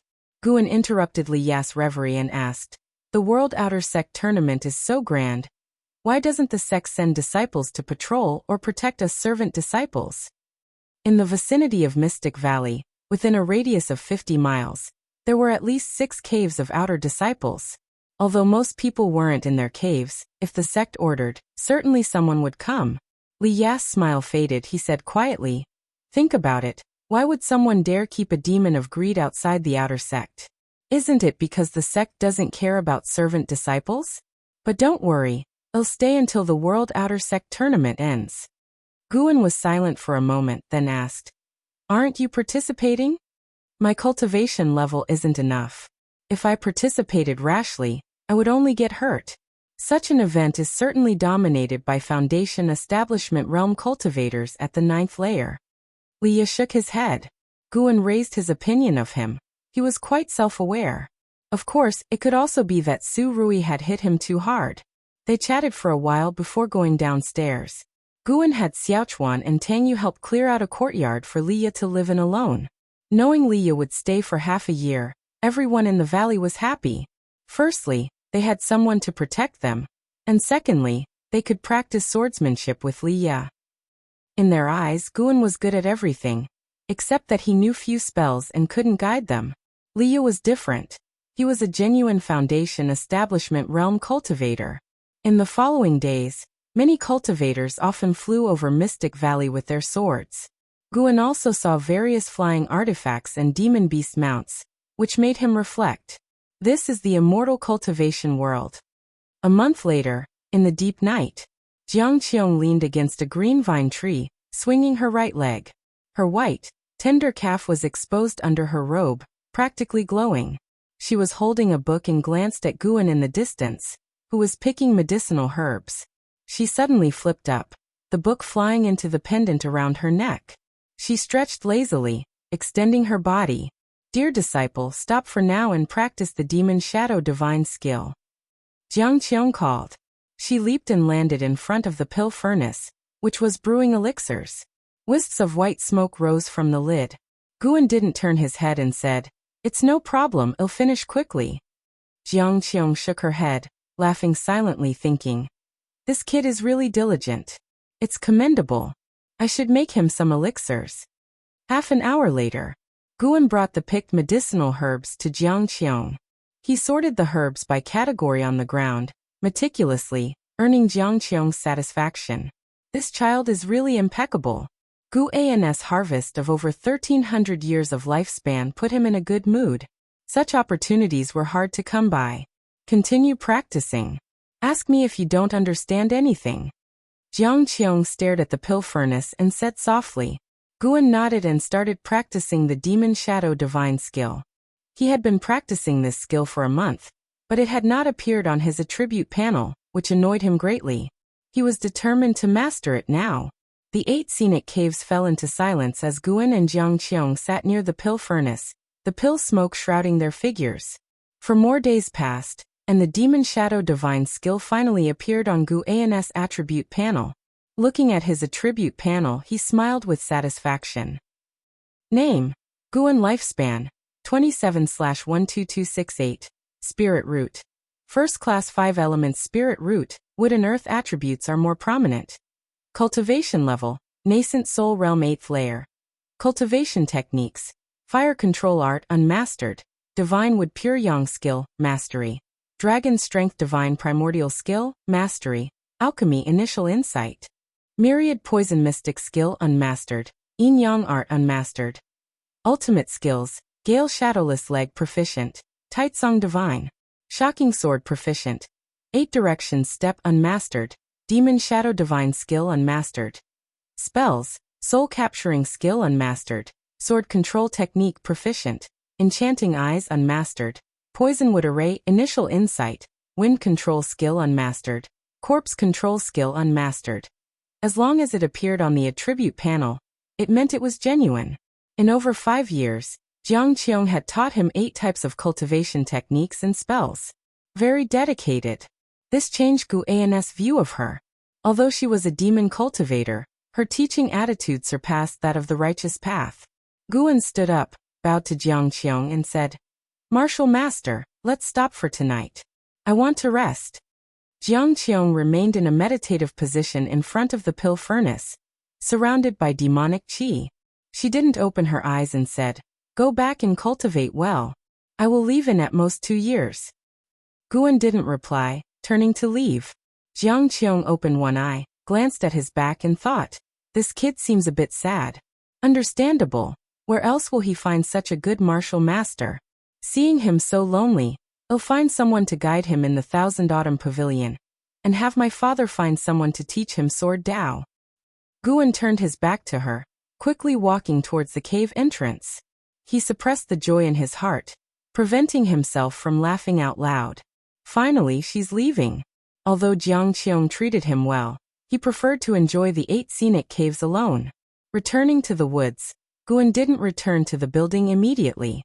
He headed to a distant place, preparing to find a spot to invest a year of his lifespan into his cultivation level. He felt he was close to the 9th layer of the Nascent Soul Realm, maybe within a few days. Even though he felt close, he restrained himself, investing only 1 year of lifespan each day. Traveling 20 miles away, Guan sat under a tree, suppressing his aura to the lowest level, almost like the surrounding flowers and plants. He immediately invested a year of his lifespan into his cultivation, and spiritual energy surged towards him. The surrounding flowers and plants swayed as if cheering him on, wishing him an early breakthrough. Soon, the spiritual energy of heaven and earth calmed, indicating he had completed a year of energy absorption cultivation. Guan stood up, ready to leave. Just as he was about to step forward, he sensed something and immediately hid behind the tree. After about 4 breaths, 2 sounds of rushing wind approached, passing above him. Guan's eyesight was sharper than most. He caught a glimpse of the 2 figures and quickly cast lifespan detection on them. Ziwei Core Formation Realm 9th Layer 142/490/980. Ziwei Foundation Establishment Realm 2nd Layer 27/280/1400 Core Formation Realm 9th Layer. Guan was silently curious about which sect these 2 belonged to. After they left, Guan quietly returned to Mystic Valley. The next morning he, as usual, led the disciples in exercises while Liye greeted him, saying he was going to the outer sect. It was not until noon that Liye returned by sword, bringing someone with him. It was Ziwei, whom Guan had detected last night. Chapter 30 Nascent Soul Realm 9 Layers, with Spirit Sword Technique. Junior brother Gu, let me introduce to you. This is my childhood friend, Ziwei. He wants to discuss swordsmanship with me, so I let him stay in my courtyard. Liye said as he came to Guan. Ziwei, dressed in yellow, had a handsome face with an undeniable arrogance between his brows. He wore a sword at his waist, and just by looking at its grade, one could tell it wasn't low. Liye introduced Guan to Ziwei, but Ziwei only nodded at Guan and didn't say a word. Guan, used to such behavior, smiled and said, "Senior brotherly, then take him to settle down." Liye nodded, his eyes revealing an apologetic look. Ziwei pulled Liye forward excitedly. Today Jilin from the Ji family was truly amazing.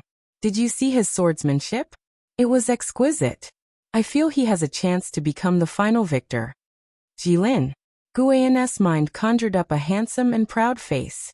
Jilin, like him, had joined the Supreme Sect under Ji Xiaoyu. They didn't interact much, but earlier, Ji had helped Jilin gather medicinal herbs. Unexpectedly, Jilin was already making a name for himself in the Outer Sect tournament, even though he wasn't much older than Guan. Of course, it might have to do with the resources he received. Given the Supreme Sect's treatment coupled with the Ji family's resources, it's understandable that his cultivation level advanced rapidly. Guan walked towards the tree, all the while eavesdropping on Liye and Ziwei's conversation. The Outer Sect tournament had already begun, with talented disciples from both righteous and demonic paths gathering to compete against each other. According to Liye and Ziwei, the tournament was a one-on-one format, and those undefeated disciples were starting to make a name for themselves. Guan didn't hear Ji Xiaoyu's name, and after a moment's thought, he realized Ji Xiaoyu didn't belong to the Outer Sect. Xiaochuan, Wuxin, and others were curious about Ziwei, gathering in small groups and discussing him. Ziwei's arrival didn't disturb the life in Mystic Valley. He looked down on the servant disciples, practicing swordsmanship with Liye in the daytime, and going back to his room to cultivate afterwards.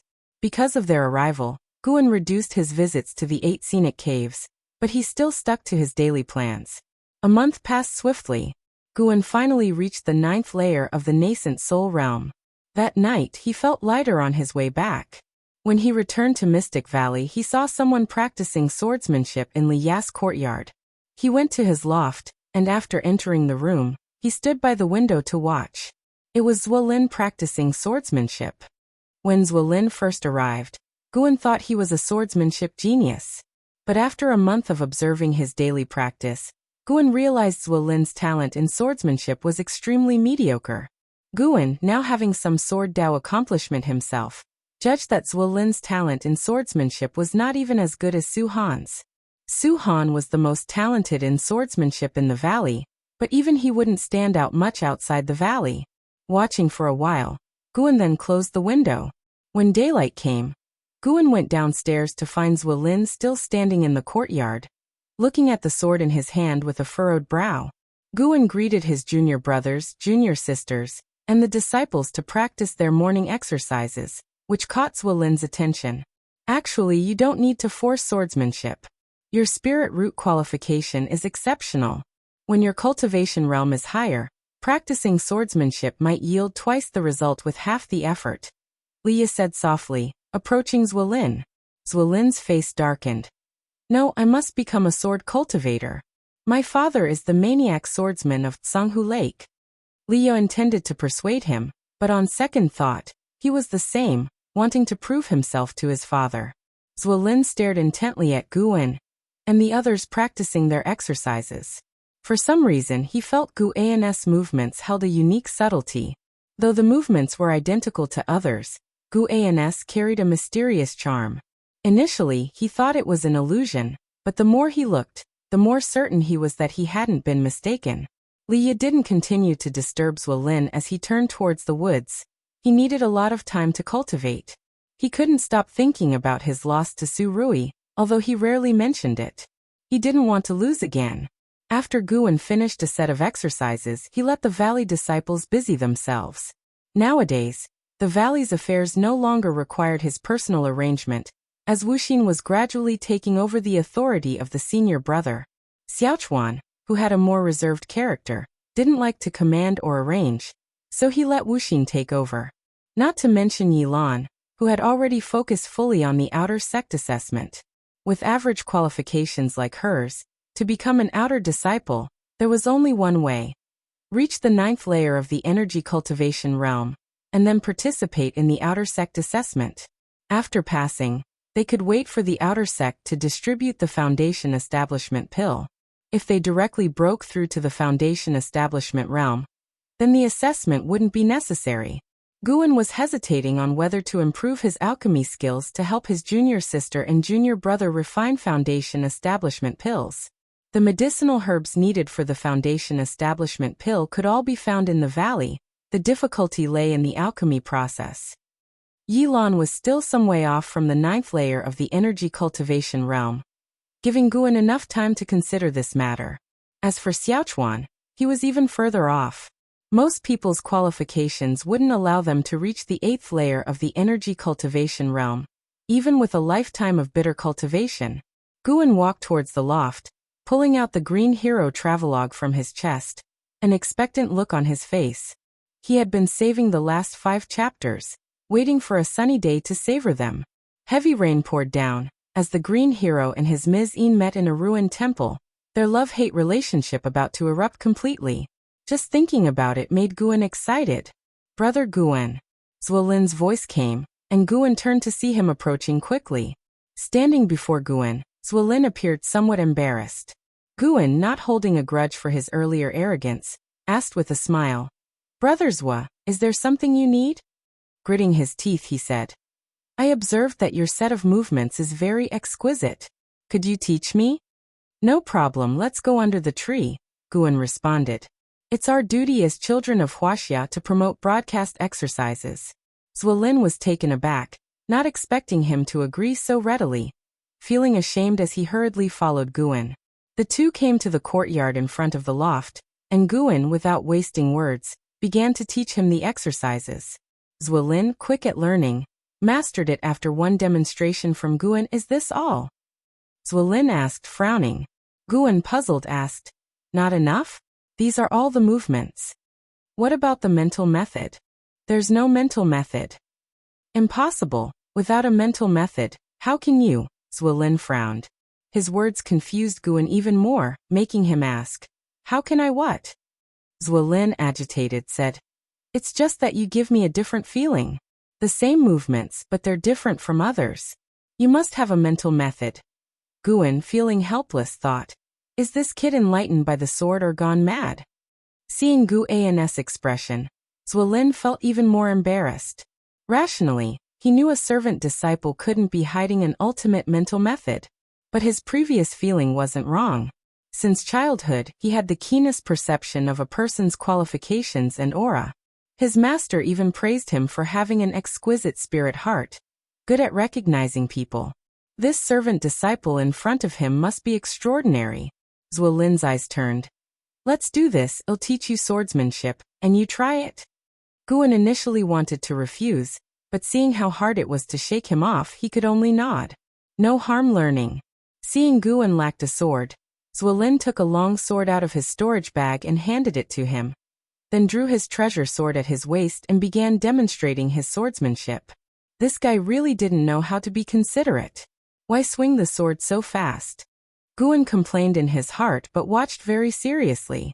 In the distance, Tang Yu and Su Han, seeing this, didn't dare to approach but watched from afar. If Master learns it, won't he be able to teach us? Su Han said with anticipation, his love for swords evident. Among all the paths of immortal cultivation, only sword cultivation captivated him the most. Tang Yu nodded. If Master learns it, and we ask him, he definitely won't refuse. In their hearts, Guan was the best master. The key issue was whether Master could learn Ziwei's swordsmanship. The answer was affirmative. Guan had invested 2,000 years of lifespan into Li family's 7 swords, and his sword Dao accomplishment was already high. The swordsmanship demonstrated by Ziwei, though good, wasn't as advanced as the upgraded 7-sword art of the Li family, let alone comparable to the 9 devastating swords. Of course, Ziwei couldn't have taught his strongest swordsmanship right at the start. After finishing his demonstration, Ziwei turned to Guan and asked, "How much did you memorize?" Guan shook his head. "About 20%. I'm not sure. Your swordsmanship was so fluent, it dazzled me. I already forgot the earlier moves." Ziwei frowned, immediately asking Guan to give it a try. So Guan began to perform Ziwei's swordsmanship, his movements hesitant, and his swordplay stiff, making Ziwei's frown deepen. From afar, Tang Yu and Su Han felt hopeless, thinking their master couldn't learn it. After fumbling through the moves, Ziwei, unwilling to give up, demonstrated again, this time slower. But even then, Guan couldn't memorize all of it. After half an hour of struggle, Guan found an excuse to slip away. An angry Ziwei found Liye, complaining that Guan was mocking him. Upon hearing the reason, Liye couldn't help but laugh. He truly lacks swordsmanship talent and hates practicing swordsmanship. Really, Ziwei's anger subsided considerably, yet he still thought of Guan's previous movements. He felt Guan was hiding something. "He's my junior brother. Don't I know him?" Liye gave him a glance warning, "Stop pestering him. It's already good enough for you to stay here. If you keep bothering him, go back to the outer sect and find your father." Ziwei fell into contemplation, gazing at the loft where Guan lived, lost in thought. Meanwhile, inside the loft, Guan sat cross-legged on the bed, eyes closed, recalling the swordsmanship taught by Ziwei. He slowly opened his eyes, which flashed with sword light. He brought up his attribute panel, and in the ultimate skill section appeared Wood Spirit Sword Technique. Wood Spirit? Could it be a wood attribute swordsmanship? Guan's divine wood pure yang skill was wood attribute. If he cultivated wood attribute spells, he could achieve twice the result with half the effort. He quickly learned the poison wood array taught by Jiang Qiong. However, for now he didn't want to enhance this swordsmanship.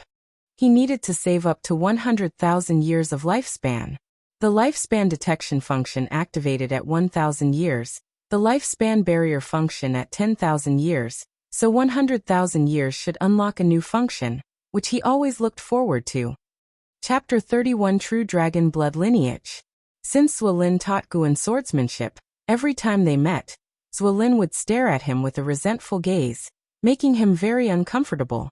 Fortunately, with Liye around, Ziwei dared not pester him. Days passed by, and every day, there were cultivators flying over Mystic Valley. Each time someone passed by, Guan would use lifespan detection to check their cultivation level. He even detected the presence of nascent soul cultivators, although he couldn't tell which sect they belonged to. Spring went and summer came, and Guan turned 28. Since reaching the 9th layer of the Nascent Soul Realm, he had paused his daily routine, fearing he might waste his lifespan. He planned to use a vast amount of lifespan for a forced breakthrough later on. Besides hard work, he also believed in mysticism. Summer's scorching heat arrived. In the mountains, Guan lay under a tree reading a book, while Wuxin directed Tang Yu, Su Han, and Zhenqin in weeding. Xiaochuan and Yi Lan were cultivating in the valley. Tang Yu wiped the sweat off his forehead. Glancing at the green hero travelogue in Guan's hands, eyes full of curiosity. What kind of book was that? The biggest secret in the valley was what exactly was recorded in the Green Hero Travelogue. The 3 disciples also wanted to read it, but unfortunately, the entire set of the Green Hero Travelogue was privately kept by Guan. They couldn't find it in the book collection pavilion. A large white rat suddenly darted out from the grass and ran straight into Guan's arms. It was the white spirit rat. Guan noticed it had something in its mouth, and immediately sat up. He saw it spit out an egg the size of a chicken egg. The eggshell was bluish-white with wave-like brown patterns on the surface. He could feel the spiritual power fluctuations inside. Is this a demon beast egg? Guan had encountered demon beast eggs in the outer city before. Prices varied greatly, the highest being astronomical, making his scalp go numb just looking at them. Seizing the moment when Wuxin and the others weren't paying attention, he quickly stashed the demon beast egg into his storage bag. The white spirit rat lifted its head proudly, making Guan laugh as he hugged it and stroked it vigorously. After finishing the weeding, Wuxin and the others began planting. When everything was done, they all returned to Mystic Valley. Tang Yu walked beside Guan, asking him about some difficulties related to the residual wind leg. He didn't like swords, so he was the only one among the 3 disciples who diligently practiced the residual wind leg. Guan patiently guided him, while tightly holding the white spirit rat in his hands to prevent it from escaping. Upon returning to Mystic Valley, Liya, who had gone to the outer sect in the morning, had already returned. However, Ziwei hadn't come back, which was good news for Guan. Liya approached Guan and said, "The outer sect gathering in the realm has ended. Next is the time for inter-sect exchanges. During this period, there will be disciples patrolling nearby, so I must also return." Upon hearing this, Guan immediately showed reluctance and said, "Then I won't try to keep you. You have a heart for the immortal path. I can't be the one to hold you back. If you ever miss this place, come back anytime. As long as I'm alive, I'll always be here waiting for you." Liya nodded, and then pulled Guan into the attic. After closing the door, he took out 3 white jade bottles from his storage bag, and placed them on the table, saying, "These 3 bottles of elixirs are respectively the Foundation Establishment Pill, the top-grade Spirit Elixir, and the Soul Cleansing Pill. Keep them safe and don't expose them lightly, especially the Foundation Establishment Pill. You must keep one for yourself. Don't trust your disciples too easily. There are many who would kill their masters for elixirs. People's hearts can change." Guan was stunned and quickly waved his hand, saying, "No, I can't do this. Even if I were to be the Valley Master for 100 years, I wouldn't be able to repay the Spirit Stones." "Repay what? You are my junior brother, and I will come back to bother you in the future. If you don't accept, I won't come back." Liya glared, speaking sternly. Hearing this, Guan could only reluctantly accept. He felt deeply moved in his heart. More than the valuable elixirs, he cared about Liya's sentiments toward him. Liya continued, "Last night, a demon cultivator battle took place 100 miles away, resulting in several deaths and injuries. They were all geniuses from various sections. Their deaths will surely attract investigations. It's best if you don't leave the valley for the next few days." Guan nodded, and was about to say something when Liya turned and left. He didn't leave through the front door but leapt out of the window, using sword control to soar, passing the mountain peaks, and disappeared without a trace. Guan turned back to look at the 3 bottles of elixirs on the table, remaining silent for a long time. Finally, he sighed and waved his sleeve, putting the 3 bottles of elixirs into the storage bag. Late at night, Guan came to the 8 scenic caves and walked to the green vine tree. Qiong was still meditating in front of the pill furnace, her aura growing stronger, close to reaching the 9th layer of the core formation realm. Guan felt happy for her. Finally about to leave. "Dear disciple grandson, you haven't visited me in a long time. I thought you almost forgot about me," Qiong's voice sounded. Guan approached to salute and helplessly said, "Martial Master, can you drop the deer? Your disciple grandson really can't bear it." A demon cultivator was still a demon cultivator, speaking without any propriety. Qiong smiled without responding. Guan took out the demon beast egg from his storage bag, brought it before Qiong, and asked, "Martial Master, what kind of demon beast is this?" Upon hearing this, Qiong opened her eyes, casually glanced at the demon beast egg in his hand. Initially indifferent, she suddenly realized something and widened her beautiful eyes. She turned around and snatched the egg from Guan's hand. She examined it carefully, her gaze seemed to penetrate the eggshell. Seeing this, Guan grew nervous internally. As expected, This thing was not simple. When Liye mentioned a demon cultivator battle last night, he suspected that the white spirit rat picked up this egg from the battleground. He had lived in this area for so many years and had never seen a demon beast egg, not even a demon beast. It's truly the holy beast of the ancient sky sect. Qiong muttered to herself. Holy beast? Guan's eyelids twitched. He suddenly wanted to strangle the white spirit rat for causing trouble. Qiong handed the demon beast egg back to Guan, saying, "This is the sky dragon, a demon beast rarely possessing the true dragon bloodline in the mortal world. It can grow to a 9th-ranked demon beast with immense potential and devastating power, revered as the holy beast by the ancient sky sect. Raise it well. The sky dragon serves only one master in its lifetime, gentle to its master but extremely ferocious to others. Once the sky dragon's master perishes, it will go berserk and slaughter all beings." Upon hearing this, Guan quickly said, "With such power, it is better suited for you, martial master. You could use an assistant in the immortal cultivation world."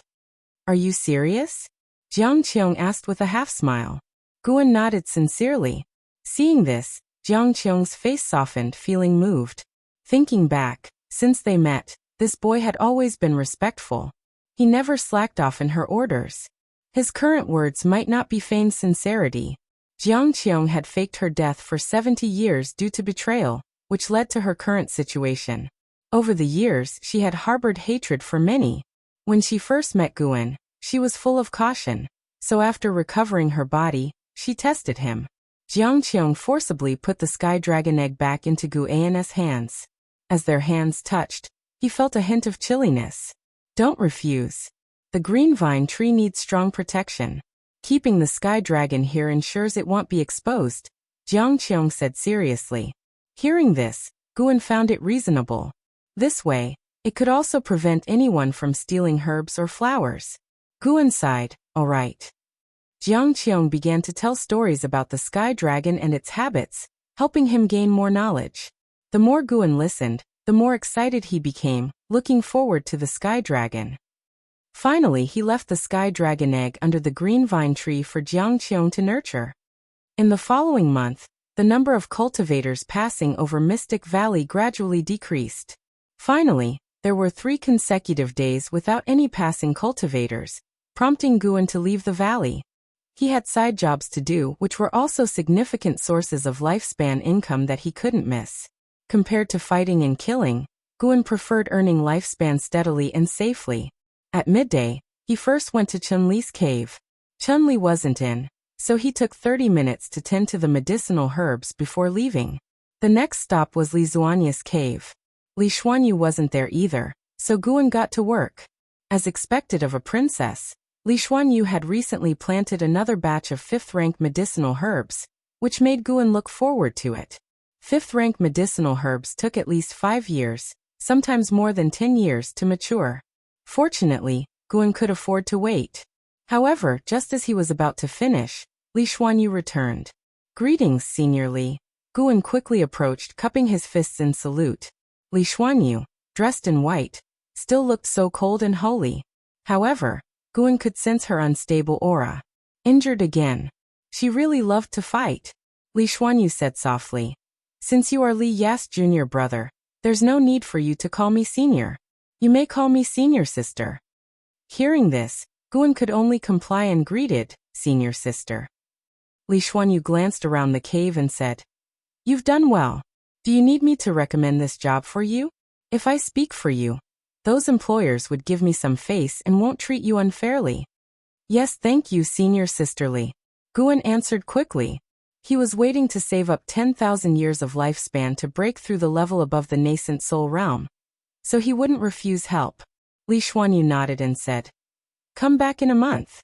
Guan saluted and then left.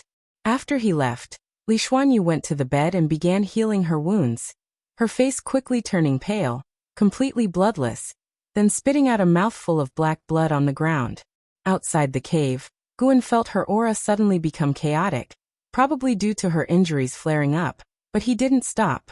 He didn't know how to heal wounds, and he didn't want to get too involved with Li Xuanyu. After the outer sect gathering concluded, time in Mystic Valley passed as quickly as it had before. When Guan saw Li Xuanyu again, her injuries had mostly healed. Under her guidance, he met 5 outer disciples, bringing the total to 7 outer disciples' caves he helped manage. Because each cave situation was different, he had to leave the valley every 3 to 4 days. For convenience, he raised his apparent cultivation level to the 6th layer of the energy cultivation realm.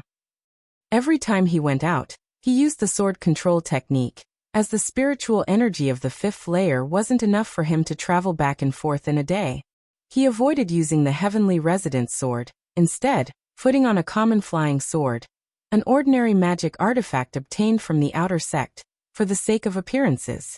Summer turned to autumn, with falling leaves blanketing Mystic Valley. After autumn, winter snow covered Mystic Valley in white. One day, Guan was in the attic, writing with a brush. Having read the Green Hero travelogue many times, he wanted to write one himself. It so happened that during his last visit to the outer sect, he discovered that writing books could earn spirit stones, though the review process was stringent.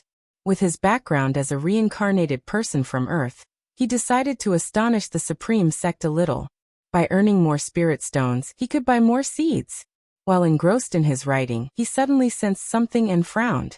The sky outside the window darkened, and rolling thunder clouds surged from the horizon, enveloping the heavens and the forest with a terrifying celestial might. Chapter 32. Duel on a Snowy Night, Nascent Soul versus Nascent Soul. Is this crossing thunder tribulation? Guan looked at the thunderclouds outside the window, his brows gradually relaxed, and a look of curiosity appeared on his face. He was not worried, as he felt the celestial might was far from Mystic Valley. Those sweeping the snow in the garden, Tang Yu Suhan, and Zhen Qin, turned to look, and Yi Lan, who was meditating in the forest, also opened her eyes. Xiaochuan walked out of his house and looked at the rolling thunderclouds in the sky. Wuxin was meditating on the mountaintop. The flying snow couldn't cover his figure. He gazed at the horizon, his brows furrowed. Such powerful sword intent. Wuxin murmured to himself. Although his cultivation was low, he came from the Thousand Autumn Pavilion and had a lot of knowledge. The entire sky was quickly covered by thunderclouds, resembling a boundless ocean with towering waves. The snowy forest fell into darkness, and the wind between heaven and earth grew stronger, causing the forest to sway and shedding pieces of snow. Guan was disturbed by this celestial might that he had no heart to write. He got up and went downstairs, calling the disciples to look after each garden area. An ancient hour later, several cultivators flew over Mystic Valley, heading in the direction of the celestial might, disappearing into the vast flying snow. This scene made the disciples in the valley even more nervous, unsure of what exactly had happened. It was not until near dusk that a thunderous roar echoed between heaven and earth. Guan stood on the mountaintop and saw in the distance, at the horizon, lightning and thunder intertwining at a certain point on the ground, forming a huge fan shape, extremely spectacular. The radiance of thunder shone on his face, and his black robe fluttered in the wind. Thunder tribulation is so terrifying. No wonder I failed so many times during simulated cultivation. Guan sighed inwardly, finally dispersing the grievances he had suppressed for many years. Although the lifespan consumed by simulated cultivation was more than reality, it was safe. Looking back at his achievements, at 28 years old, he reached Nascent Soul Realm 9th layer. Could the Supreme Sect find a second person like him? Afterward, he turned around and went down the mountain, preparing to continue writing. That night, the roars of thunder continued, making it impossible for everyone in Medicine Valley to cultivate peacefully. By noon the next day, the thunder still continued. The wind between heaven and earth grew stronger, as if a blizzard was about to arrive. Guan occasionally led the disciples outside to look after the medicinal herbs. After 3 days and 3 nights, the thunder stopped. As the thunderclouds dispersed in the sky, sunlight finally poured down, bringing relief to the disciples of Mystic Valley. However, they had not been happy for half a day before a sharp pressure enveloped heaven and earth, making them feel a heaviness in their chest and their hearts pounding in alarm. In the loft, Guan put down his brush, his gaze turned to the window, his brows furrowed. He sensed a strong sword intent coming from the horizon, unable to judge how far away it was for the time being. What is he doing? Guan felt puzzled. Just finished crossing Thunder Tribulation and started comprehending swordsmanship? So desperate? Guan could only pray that the other party would not affect his Medicine Valley. Although the other's sword intent was strong, he secretly compared it and felt it was inferior to his Taicang Divine Shocking Sword. After all, the Taicang Divine Shocking Sword was something he created by sacrificing 2,000 years of lifespan. How many people in the mortal world could live for 2,000 years? Late at night, 8 scenic caves. Guan came to visit Qiong. He arrived under the green vine tree and raised his hand to pay respects to Qiong. For the next while, don't come in again to avoid being discovered by Ziwei. Qiong said without opening her eyes. Ziwei? Guan remembered this person who was Zuolin's father. When the father and son flew over Mystic Valley, he had even thrown a lifespan detection at them. Ziwei's previous cultivation level was at Core Formation Realm 9th layer. After Tribulation Crossing, he would be a Nascent Soul Realm Cultivator. Guan thought quickly in his mind, then nervously asked, "Who is Ziwei?" "He is the one who crossed Thunder Tribulation these days. According to your master, he has already earned the title of Maniac Swordsman of Tsanghu Lake." Qiong replied, "Maniac Swordsman of Tsanghu Lake?" Guan curiously asked, "Martial Master, do you know him?" "Yes, we are old acquaintances. Back then, he overestimated himself and attempted to pursue me as a Taoist friend. I severely humiliated him, making him a laughingstock in the inner sect. Since then he devoted himself to sword practice and never went out. Until I got injured and faked my death, I never saw him again." Qiong said this. Then she opened her eyes and looked at Guan with a teasing smile. "Dear disciple grandson, don't let emotions get the best of you in the future, it's easy to suffer." Guan replied, "Thank you for the lesson, Martial Master. I will remember it well." Later, Qiong let Guan sit down and began instructing him on the poison skill of the Myriad Poison Mystic skill. The Myriad Poison Mystic skill had both energy absorption cultivation techniques and numerous poison skills, requiring a lot of time to study. After staying in 8 scenic caves for 2 ancient hours, Guan left. 3 days later at dawn, Guan was leading the disciples in practicing exercises. They stood on the snowy ground. The cold wind was biting, yet they were still dressed lightly. Whoosh! A breaking sound came, startling everyone to turn and look, only to see the eastern mountain peak struck by a sword chi. 2 large trees on the mountainside were cut down, cascading down the slope and finally blocked by a row of trees, sending dust and snow flying like white mist. Looking upward, the cliff face had a 2-zhonglong crack, as if someone had carved it with a giant sword, very spectacular. Su Han frowned and said, "This isn't the first time. If this continues, it will endanger us sooner or later." Other disciples were also worried. Their exercise movements slowed down because of it. Wuxin sighed and said, "Sword cultivators comprehend swordsmanship. It can take anywhere from a few days to decades. Who knows how long that person will comprehend?" Guan rarely did not smile. His face darkened. He was worried about the medicinal herbs in Mystic Valley. Yesterday, he went to the outer sect to report this matter to the Elixir Hall, but they told him he could choose to temporarily move to Outer City, exempt from this year's harvest, but the Elixir Hall would not cover any losses in Mystic Valley. The medicinal herbs in Mystic Valley were precious to Guan. How could he give them up? If Mystic Valley collapsed, 8 scenic caves might be exposed as well. No. He must come up with a solution. Guan's eyes flickered. For the sake of life, he could endure humiliation, but for his medicinal herbs, he would fight. All right, continue practicing exercises, then each go cultivate. If that person is still here in 2 days, we'll move to the outer sect to avoid. Guan said. Upon hearing this, all the disciples were energized. They were also worried that Mystic Valley would collapse, so they had been wanting to go out to avoid it. The winter days passed quickly. Night gradually fell. On a mountaintop, Ziwei in a gray robe was meditating. In front of him stood 5 swords, each with a different shape, even the blades' width varied. Under the night, with snow flying, the snow falling on him melted quickly, turning into wisps of white vapor, making his aura appear more powerful. On a mountain peak 100 zhang away, Zuolin was meditating on the cliff edge, surrounded by 3 large flags. The flags fluttered, and when sword qi struck, an invisible barrier dissipated it, leaving him unhurt. Although uninjured, the booming sound of sword qi hitting the formation woke Ziwei. He looked up at his father, frowning. Envy showed in his eyes. People say dragons have dragon offspring. Phoenixes have phoenix offspring. Why didn't he inherit his father's sword Dao comprehension? Feeling his father's powerful sword intent, Ziwei was fascinated. Even though his spirit root qualification was outstanding and his energy absorption speed far exceeded his peers, he only wanted to become a powerful sword cultivator like his father. If not for studying swordsmanship, his cultivation realm would be far beyond foundation establishment realm second layer. Sigh. Ziwei sighed and prepared to continue his sword enlightenment. He didn't believe he couldn't make a name for himself in the sword Dao. Just as he was about to close his eyes, he suddenly saw his father stand up, making him freeze. Is it over? Ziwei stood on the mountaintop, facing Ziwei's direction, but his gaze was higher, staring at a higher mountain in the distance. The night was deep, no one could be seen, yet he sensed a sword intent locking onto him.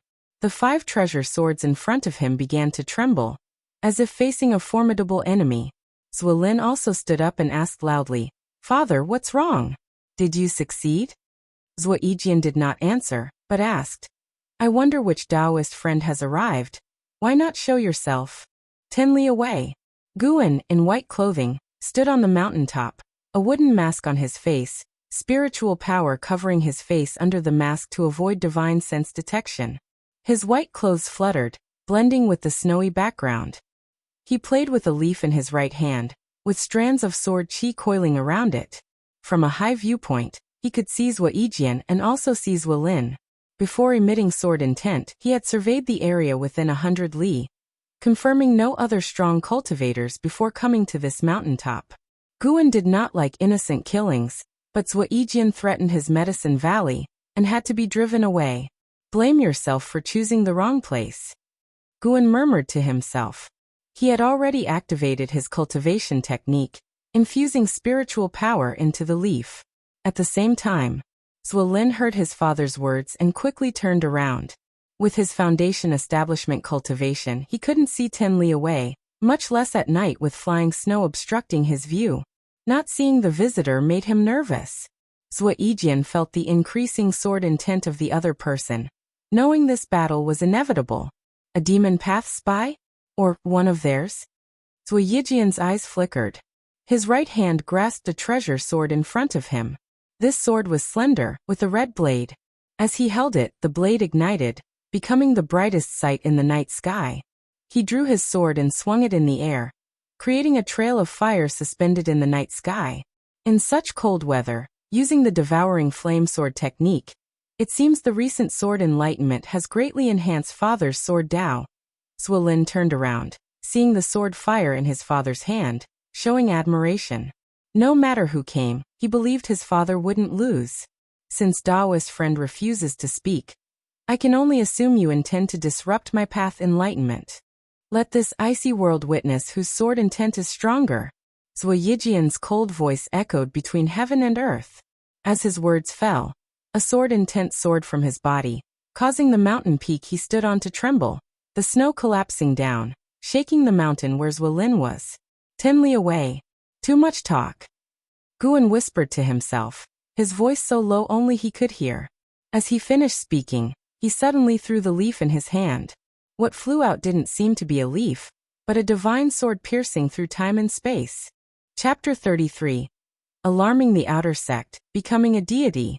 Amidst the dark snowy night, Ziwei's sword intent formed a shocking and domineering pillar of energy, stirring the wind and snow as it connected the sky and the mountain, fiery flames rising from within the pillar, transforming into a fire dragon soaring upward.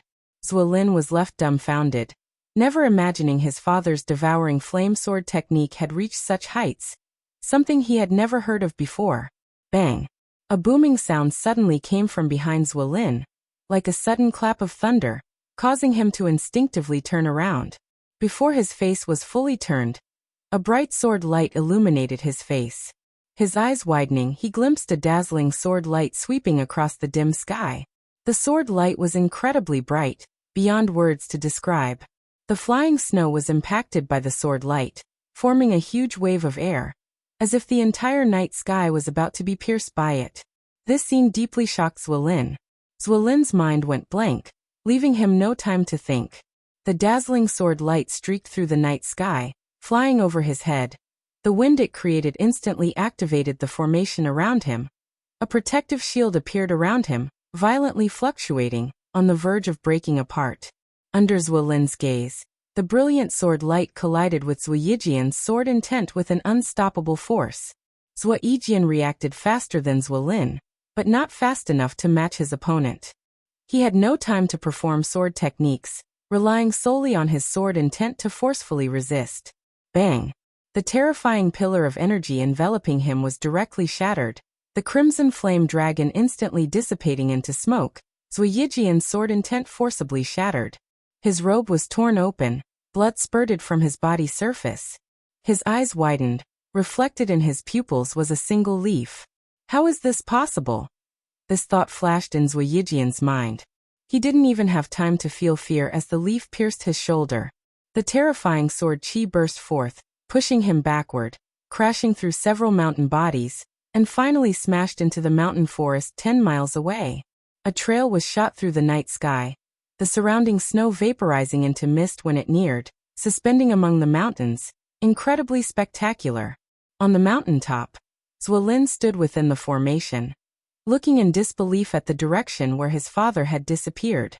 He collapsed to his knees, unable to accept what he had witnessed.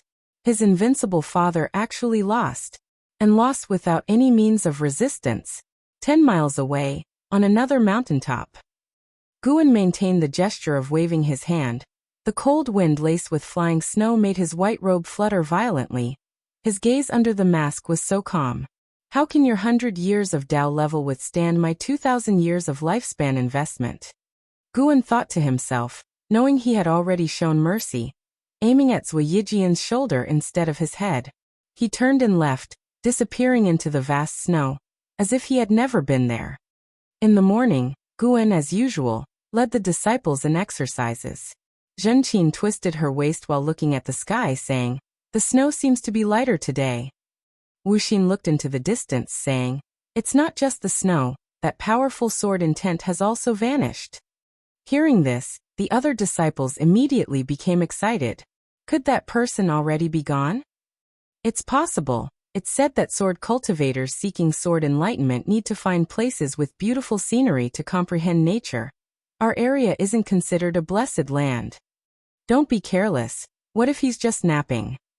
Did you forget the thunder tribulation a few days ago? A great cultivator of that level needs to nap? Listening to their argument, Guan couldn't help but laugh. He cleared his throat and said, "Do the exercises seriously. Whether that senior has left or not, we will know soon." He hoped no one else would come to the vicinity for tribulation crossing or sword enlightenment in the future. If he accidentally went overboard, the scene would be ugly. In the following 2 days, with no sword intent enveloping the world, the disciples of Mystic Valley confirmed that the other party had indeed left, and so Mystic Valley returned to its usual pace of life. Occasionally, cultivators would fly over Mystic Valley, something the disciples had become accustomed to. Only Guan knew that these people were probably investigating the injury of Zueyijian, because he detected that one of the cultivators had a Nascent Soul Realm level 6 cultivation. At night, several days later, Guan visited Qiong at the 8 scenic caves. After greeting her, Guan said, "It seems that Senior Zueyijian has already left." Qiong, who was not practicing but performing alchemy, stared at the flames under the pill furnace and said, "Not left, he's either dead or injured." "What? Why do you say that?" Guan asked in feigned shock. He even added, "He's a great cultivator of the Nascent Soul Realm." Qiong rolled her eyes at him and replied, "So what? There are realms above the Nascent Soul Realm. There were 2 strong sword intents battling a few days ago, one far exceeding Zueyijian's, and the fight ended instantly, showing the other's strength far surpassed Zueyijian's." Upon hearing this, Guan felt secretly delighted. On the surface, however, he frowned and hesitated. "Will Mystic Valley be in danger?" "Don't worry, it's been days already." Do you think a person seeing an ant on the roadside would deliberately step on it? Qiong looked back at the pill furnace and said softly. She seemed calm, but was actually filled with a sense of urgency. She realized she might have fallen out of touch with the immortal cultivation world. 70 years, enough to change dynasties. It took her only 40 years to reach the core formation realm. Who knows what the immortal cultivation world is like now? In future breakthroughs and tribulation crossing, be more cautious, don't imitate Ziwei. He might have thought no one would dare interfere, but didn't know the Supreme Sect's internal strife is fierce. Qiong said softly. Guan asked in surprise. You mean the person who attacked Ziwei was a cultivator of the Supreme Sect? Of course, other sects' great cultivators wouldn't rashly intrude into the Supreme Sect, and the other side disappeared quickly, without a second fight, so it can only be someone from the Supreme Sect. Qiong nodded. You've really guessed it right. After making his move last night, Guan quickly left the scene. Upon reaching Mystic Valley, he sensed several powerful divine senses sweeping past, making him break out in cold sweat. Thankfully, his dragon strength divine primordial skill was strong enough. Qiong clearly had a lot on her mind, and she started educating Guan on how to navigate the immortal cultivation world in the future. After chatting for a while, Guan finally got away and went to check on the Sky Dragon egg.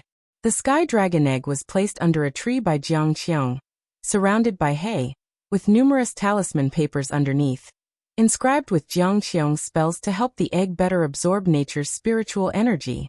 What will the Sky Dragon look like when it hatches? Guan began to fantasize about the scene of riding a true dragon and traveling across the mortal world. The news of Ziwei being seriously injured had a greater impact than Guan had anticipated. Even after more than half a month, when he came to the outer sect, he often heard people mentioning it along the way. Previously, news of Nascent Soul Realm cultivators was rare in the outer sect, but now the entire city was talking about Ziwei, possibly because he just crossed a tribulation. Before crossing the tribulation, Ziwei was an elder of the outer sect, ranking among the first-rate experts in the outer sect. Guan followed Elder Zhu Qinglu of the Elixir Hall to the Book Collection Hall in the outer sect. The Book Collection Hall managed all the book towers in the outer sect, including the scripture pavilions in various places. Cultivation techniques, side door scriptures, curiosities and travelogues. Any books entering the Supreme Sect had to be registered in the Book Collection Hall. Young brother, it's a good idea to write books. I support you. If it passes, I will speak to get your first batch increased. Zhu Qinglu walked ahead, looking back with a smile. Since he benefited from the green vine fruit, he treated Guan like family, at least on the surface. Guan smiled and said, Thank you, senior, for your support. I won't forget your kindness. Ha ha ha, don't mention it. Zhu Qinglu laughed, though his smile grew even brighter. The book collection hall was large, no less than the Elixir Hall. After passing through numerous corridors, the two arrived in a lobby where an elderly man sat sipping tea, with rows of bookshelves in the side hall. Elder Lu, long time no see, how have you been? Zhu Qinglu stepped over the threshold, clasped his hands, and smiled warmly. Guan immediately used a lifespan detection. Luchang, Foundation Establishment Realm 9th Layer 226/270/340. Upon seeing Zhu Qinglu, Luchang set down his teacup and stood to greet him. After a few polite exchanges, Luchang invited Zhu Qinglu to sit down, reminiscing about their previous encounter, and even talking about joining the Supreme Sect together 200 years ago. Guan stood behind Zhu Qinglu, looking serious and curious, while Luchang occasionally glanced at him, feeling satisfied. After chatting for about an hour, Zhu Qinglu finally stated his purpose. It's a simple matter. Junior brother, give me your book. I'll take a look. If it's good, this matter is settled. Luchang said to Guan with a big smile. Guan immediately took out the book he had written. Luchang accepted it, glanced at it and smiled. Investiture of the Gods? Nice name. He began to read, while Zhu Qinglu stood up and walked towards a nearby bookshelf. Guan stood obediently by the side. At first, Luchang was casual, but as he read on, he sat up straight. Just then, a young man in white stepped in and loudly said, Elder Lu, do you have any books about sword cultivators? I want to see who in Taicang world can defeat the maniac swordsman of Tsanghu Lake with a leaf. Qiong raised his hand, gesturing for him to be quiet. Guan turned to look and instinctively used a lifespan detection. Guyu Foundation Establishment Realm 8th Layer 34/291/14 to a genius. Guan had seen such geniuses before, so he didn't give Guyu another glance. Guyu leaned over to Lu Chang's side, peering at the investiture of the gods in his hands. After a while, Guyu also became engrossed. An hour passed. Zhu Qinglu returned, surprised, and asked, "Brother Lu, weren't you just skimming? Why are you reading for so long?" He glanced at Guan. "What did this kid write? Is it overstepping boundaries?" Lu Qiong looked up, paused for a moment, then stood up, staring sharply at Guan and asked, "Did you really write this?" Guan nodded, thinking yes, it was written by an old ancestor from Earth. Zhu Qinglu frowned. "Is there a problem? If it's not good, I'll have him rewrite it." "No problem, it's very good." Lu Qiong shook his head, looking at Guan again. "This book can be distributed. You have talent. I'll set a 30% profit share for you. 5% of the book's selling spirit stones go to the sect, and 2% to the book collection hall." Guan quickly thanked him. Zhu Qinglu nodded slightly, feeling that Lu Qiong had given him face. Lu Qiong smiled and asked, "Will you use your real name as the author?" Guan shook his head. "Better not. I fear future troubles." "Then use the name Panin," he said. Chapter 34. 30,000 Years of Life, Ziwei Array Chronicles. Guan originally wanted to use the name of the original author of Investiture of the Gods, Su Zhonglin, but he envisioned writing other books for extra income, so he came up with a different name. Lu Qiong and Zhu Qinglu didn't give it much thought, and as for Panin compared to Guan, he only changed his surname, which they could understand. Afterwards, Lu Qiong began to instruct Guan, mainly reminding him of what he shouldn't write, and implicitly suggesting that he include the Supreme Sect and portray it in a positive light. Even if he didn't write about the Supreme Sect directly, he could imply it. In short, the more he praised the Supreme Sect, the better treatment he would receive in the future. To this, Guan could only agree outwardly, leaving the decision for later. Writing books was just a pastime for him. He wouldn't spend too much effort on it. Once Lu Qiong finished speaking, Guyu came over excitedly and asked, "Brother, have you written any other books?" Guan shook his head and said, "This is my first time writing." "Ha ha ha, not bad, not bad. I have high hopes for you. Maybe you could surpass Green Hero's status within the Supreme Sect," Guyu said, patting Guan's shoulder with a friendly look. Guan sparked with interest and asked, "Do you know Green Hero?" Guyu raised an eyebrow and said, "You like his travelogue too?" "I don't know him. I only know that he's a cultivator from the Supreme Sect." I asked Elder Lu, but he wouldn't say anything. Lu Qiong laughed heartily, pulling Zhu Qinglu aside and saying, "Accompany me for a walk, let's catch up and let the juniors chat."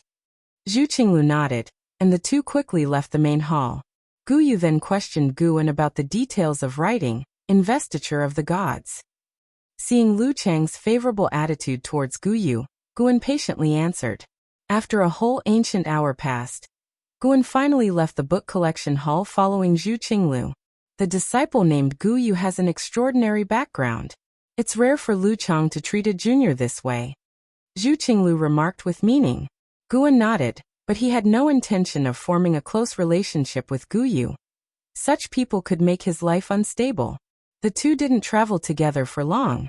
After parting, Guan began to purchase medicinal herb seeds and some clothes. It wasn't until nightfall that he returned to Mystic Valley. Days passed one by one. A New Year's spring came again. The second spring festival in Mystic Valley went even more smoothly, without any setbacks, and the atmosphere was much more joyful than the first year. As usual, Guan delivered food to Qiong. He began calculating the days, preparing to see Qiong off. After Qiong left, he planned to make a big move in the 8 scenic caves, filling it with spirit flowers and spirit grass. When the new spring ended, Guan brought Wuxing to the outer sect and selected 3 more servant disciples, this time 2 women and 1 man, named Yanmei Yongmin and Yi Yan respectively. All 3 were the same age, merely 18, and they looked forward to the life in Mystic Valley. Becoming a servant disciple not only allowed them to earn spirit stones, but also gave them a chance to learn their master's spells. This time, Guan wasn't just recruiting servant disciples, but also intended to make Wuxin fully accustomed to his status as a senior disciple, so he could run errands in the future. After returning to Mystic Valley, Guan let Wuxin introduce the three to the others in the valley, while he went into the northern forest to make some plans. He wanted to plant the surrounding forest full of medicinal herbs. The herbs he handed over last year already ranked in the top 10 of the Outer Sect's Medicine Valley. Zhu Qinglu valued him even more and improved his treatment. Now he supported 9 servant disciples, more than enough, and he even considered recruiting more. People rarely settled for their current situation. Guan had such thoughts about his annual lifespan income. He would be upset if it didn't grow as much as last year. Standing under a tree, Guan scanned the forest and began drawing a blueprint for the area in his mind. The white spirit rat suddenly darted out of the forest. Seeing it, Guan both had a headache and was full of anticipation. He feared it would bring trouble, yet he hoped it would bring treasures. It hopped to Guan's feet, spitting out a jade ring from its mouth. Guan raised his hand and grabbed the jade ring, tucking it into his belt to examine later in private. He picked up the white spirit rat and didn't let it run around. Good job, I'll reward you with a green vine fruit tonight. Guan smiled. The white spirit rat seemed to understand and stopped struggling, lying obediently in his arms. After standing there for half an hour, Guan turned and left the forest, waiting on the grassy area near the plan zone for someone to arrive. Soon, the sound of something breaking through the air came. An Outer Sect disciple came via sword control and landed quickly beside Guan, his appearance catching other disciples' attention in Mystic Valley. Senior brother. I'm back. The newcomer was Lu Jiujia, who had gone to take the Outer Sect test. Wearing the Outer Sect robe, he looked completely different from before. Guan smiled and said, I thought you wouldn't come back. Lu Jiujia scratched his head and said, How could that be? As soon as I got the Foundation Establishment pill, I went into seclusion. After successfully reaching Foundation Establishment, I came back immediately to share the joy with you all. Guan smiled, pinched his shoulder, and noted that his physique indeed became stronger. Others gathered around, excitedly asking him about his Foundation Establishment experience, and he answered them all with spirited confidence. When Guan first saw Lu Jiujia, he was only 15. Now seeing his success, Guan felt only gratification. On the path to longevity, it was too lonely to journey alone. If those they interacted with could end well, he would have fewer regrets. Lu Jiujia's return brought excitement to Mystic Valley, greatly encouraging the newly arrived Yan Mei, Yang Min and Yi Yan. They saw a path for advancement. Working hard in Mystic Valley offered the hope of promotion to the Outer Sect. That night, Guan examined the jade ring the white spirit rat brought back. Using divine sense, he broke through the restriction inside and discovered a trove of spirit stones. Unexpected fortune? Guan had higher expectations of the white spirit rat. He rewarded it with the right to eat a green vine fruit. Lu Jiujia stayed in Mystic Valley for a month before leaving. Everyone knew his departure might mean they would never see him again in this lifetime, unless they also became Outer Sect disciples. In the blink of an eye, 2 years passed. Guan was now 30, but after consuming the youth-preserving pill, he looked just around 20. His lifespan had exceeded 30,000 years. Mystic Valley was expanding, and the number of Outer Sect disciples seeking his help to manage their caves had reached 11. His monthly lifespan increase kept rising. Life was busy and fulfilling, but he didn't feel tired at all. Instead, he was full of vigor.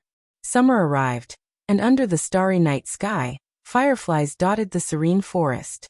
In the forest, Qiong, clad in white, walked ahead barefooted. She didn't feel any discomfort even when stepping on the tree branches. Guan followed silently behind. All right, this is far enough. Qiong stopped, turned, and said to Guan. Guan nodded, and after hesitating for a moment he said, Martial Master, be cautious on your way out. After all, this is still within the Supreme Sect's territory. After so many years together, with Qiong teaching him many spells, it would be a lie to say he had no feelings. But more than those feelings, he preferred her leaving. Qiong nodded, raised her right hand, and a blue book appeared in her hand, which she tossed directly to Guan. Train hard. When I return next time, I'll check your cultivation. If you disappoint me, I'll beat you up, Qiong said, shaking her fist in a child-threatening manner, making Guan laugh ironically. Before he could respond, Qiong vanished into thin air, and Guan could sense her demonic chi quickly fading away. In the dim forest, Guan's lips curled into a smile as he turned back towards Mystic Valley, inspecting the secret book in his hand, the Ziwei Array Chronicles. He skimmed through it briefly and found each page had a special restriction, describing formations in text, but their cultivation methods required divine sense to probe. Impressive. Guan thought of the formations in the 8 scenic caves. Those formations prevented even great cultivators of the Supreme Sect who flew over Mystic Valley from detecting the green vine tree's presence. Although Qiong only had a cultivation level of the 9th layer core formation realm, her formation and alchemy achievements far surpassed the core formation level. After all, she reached the core formation realm at 40, and then focused on formations and alchemy. She said she continued pondering formations even during her years of feigned death. Guan suddenly felt the weight of the Ziwei Array Chronicles in his hands. The moon set, and the sun rose. Morning arrived. Qiong's departure only affected Guan. Life in Mystic Valley continued as usual. After leading the disciples in exercises, Guan brought Yilan back to his loft. He took out a small wooden box he had prepared earlier, and handed it to Yilan. The small box was square and finely crafted, as if it contained a jewel inside. Yilan paused, then curiously opened the wooden box, quickly seeing an elixir inside. "Senior brother, what is this elixir?" Yilan asked. Guan, sitting at the table and pouring himself tea, smiled. "Foundation establishment pill, prepared just for you. Don't tell anyone. In the future, if a disciple in the valley reaches the 9th layer chi cultivation realm, I'll give them one too, but don't let anyone know I have these elixirs beforehand to avoid trouble." Foundation establishment pill. Yilan widened her eyes and instinctively tried to refuse, but Guan preempted her, saying, "Don't worry, I kept one for myself. Once you succeed in foundation establishment, you might even become my support in the outer sect. Work hard. That's the best way to repay me." Yilan felt complicated, wanting to say much but couldn't find the words. Guan advised earnestly, "Life is long, and one will have many thoughts. But never forget your greatest pursuit in this life." Although Yilan hadn't frequently clung to him all these years, her eyes were always so tender when she looked at him. Sometimes he even eavesdropped on other disciples chatting. Everyone could see her affection for him. Guan's feelings for Yilan were purely sibling-like, not yet reaching the level of wanting to spend a lifetime together. Moreover, his heart was set on immortal cultivation. Yilan nodded firmly and gently said, "Senior brother, don't worry. I will train hard and not disappoint you. I'll strive to climb higher and take care of you in the future." As she said this, she winked at Guan. Guan smiled and motioned for her to leave. Yilan carefully put away the foundation establishment pill and turned to leave, closing the door behind her. But just before it shut completely, she added, "Senior brother, no matter where I go, I won't give my heart to any other man. You will be the only one in my heart." With that, she quickly shut the door and left as if fleeing. Chapter 35. Flying Leaf Sword Immortal, Divinity Transformation Realm Inheritance. After Yilan obtained the foundation establishment pill, she succeeded in establishing her foundation in just a month. That night, Guan guarded her during her tribulation in the dark, and she passed through it with no real danger. The day after successfully establishing her foundation, Yilan bid farewell and left in a hurry. Her sudden achievement in foundation establishment became a major topic in Mystic Valley, leading to many speculations among the disciples. Some said it was Guan who gave her the foundation establishment pill.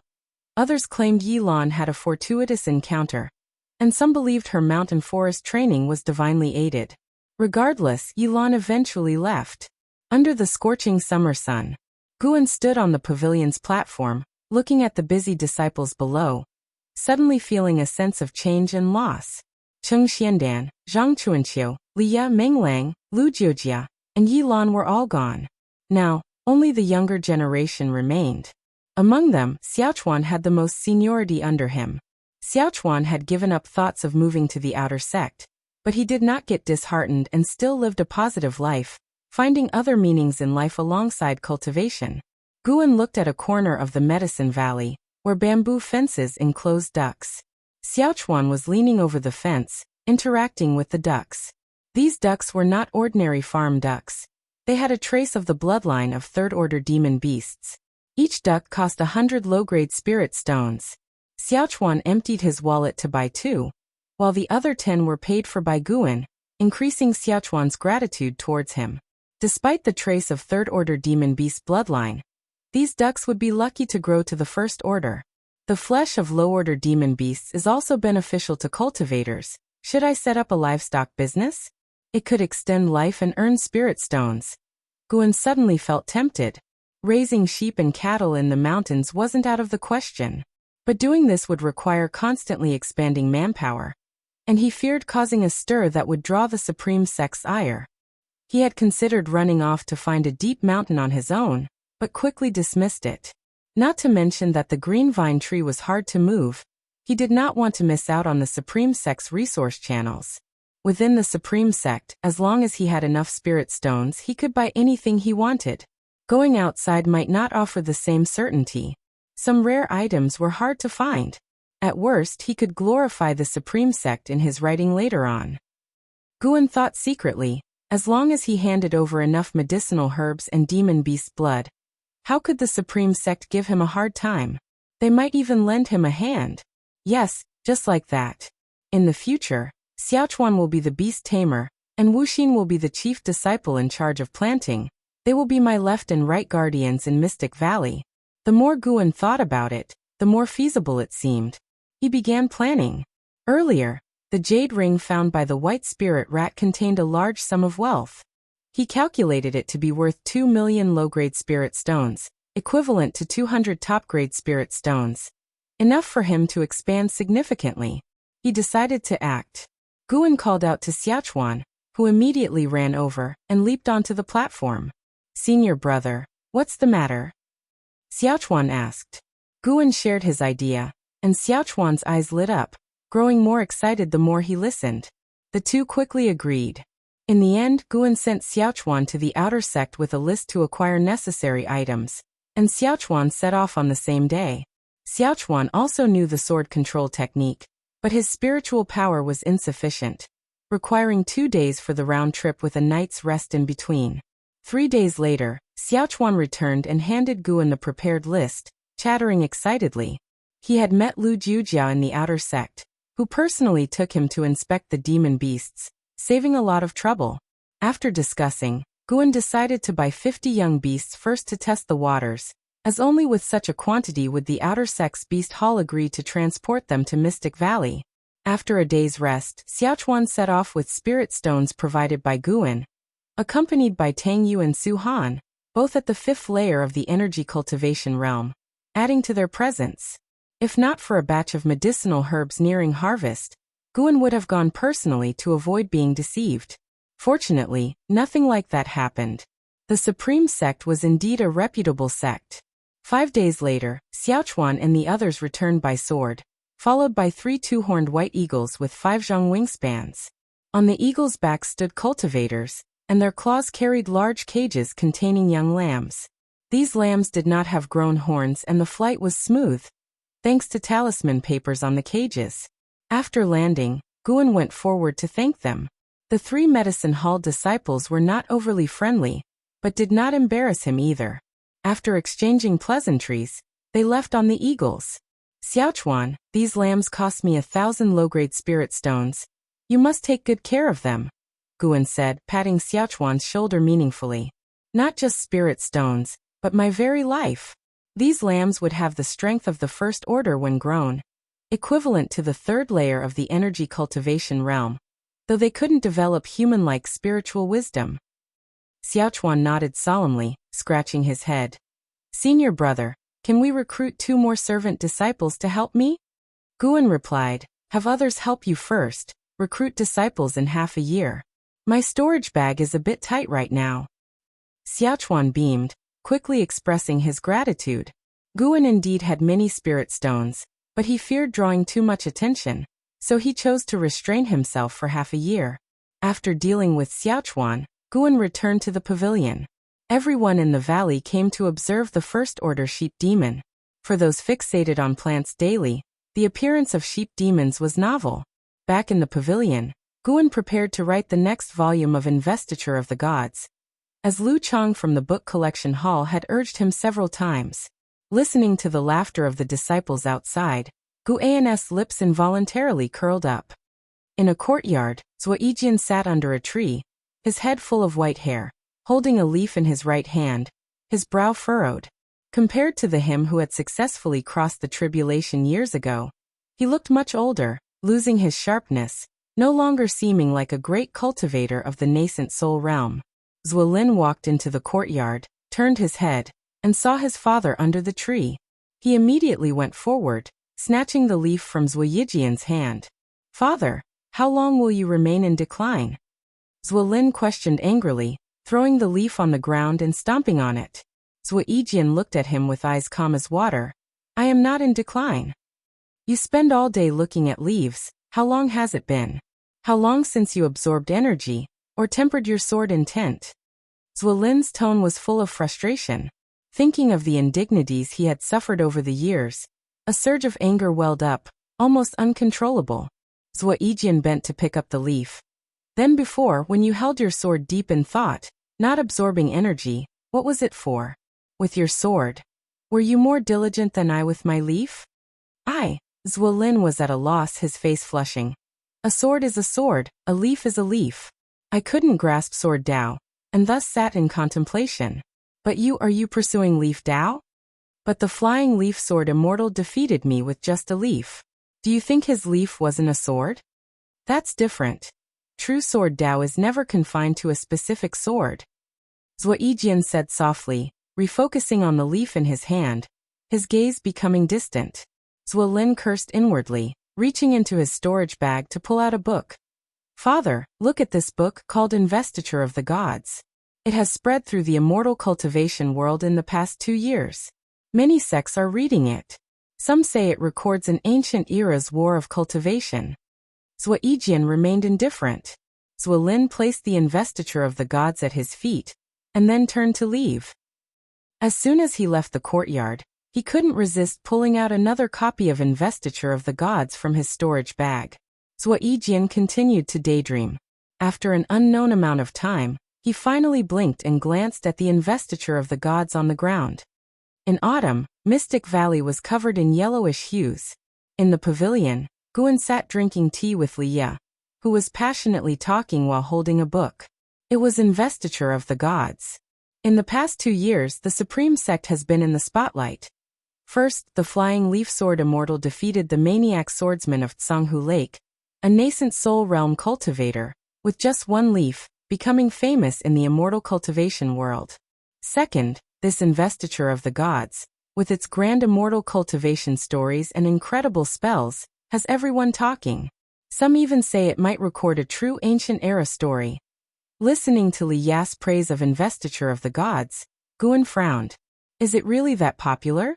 But his share of the profits wasn't much. Is the book collection hall taking a cut? Or are other sects reading pirated copies? Come to think of it, the immortal cultivation world doesn't care about copyrights. Liye spoke at length before finally ending. I wonder who this Panin is, truly a talent. I wish to meet him. Even inner sect disciples and inheriting disciples are reading this book. Guan asked curiously. Is it that amazing? I should read it and see if it can compare to Green Hero Travelogue. That low-class book can't compare to Investiture of the Gods, Liye scoffed. Guan only smiled. Liye set down his book, picked up his teacup, and drank it in one gulp. I'm leaving soon, going out to train. I might not return for 10 years. For him, 10 years wasn't much, but for junior brother Gu it was different. So he came to inform him. Guan wasn't surprised. Cultivators couldn't stay in the sect forever. They needed to go out to train, seek opportunities, and cultivate both their Dao and their heart. Do you have a goal? Guan asked casually. Liye smiled. Yes, there is an impending passing of a great cultivator of the Divinity transformation realm in the southernmost Jizhou. He wishes to find a suitable successor before his demise. This person is a sword cultivator, and I plan to try my luck. Divinity transformation? What kind of realm is that? How many levels above the Nascent Soul Realm?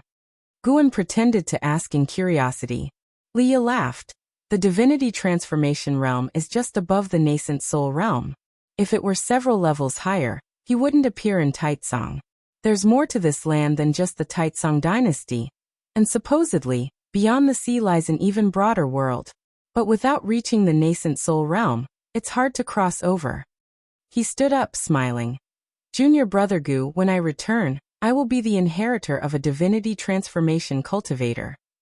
By then, call me senior brother, and maybe I'll show you Divinity transformation spells. With that, he turned to the window and leaped out, departing by sword. Guan looked at the footprints on the windowsill, raising an eyebrow. Divinity transformation realm? He had to reach it before Liye returned. You're tuning in to the Echoes of the Heart YouTube channel. Don't forget to subscribe and join us on this journey to catch the most captivating stories.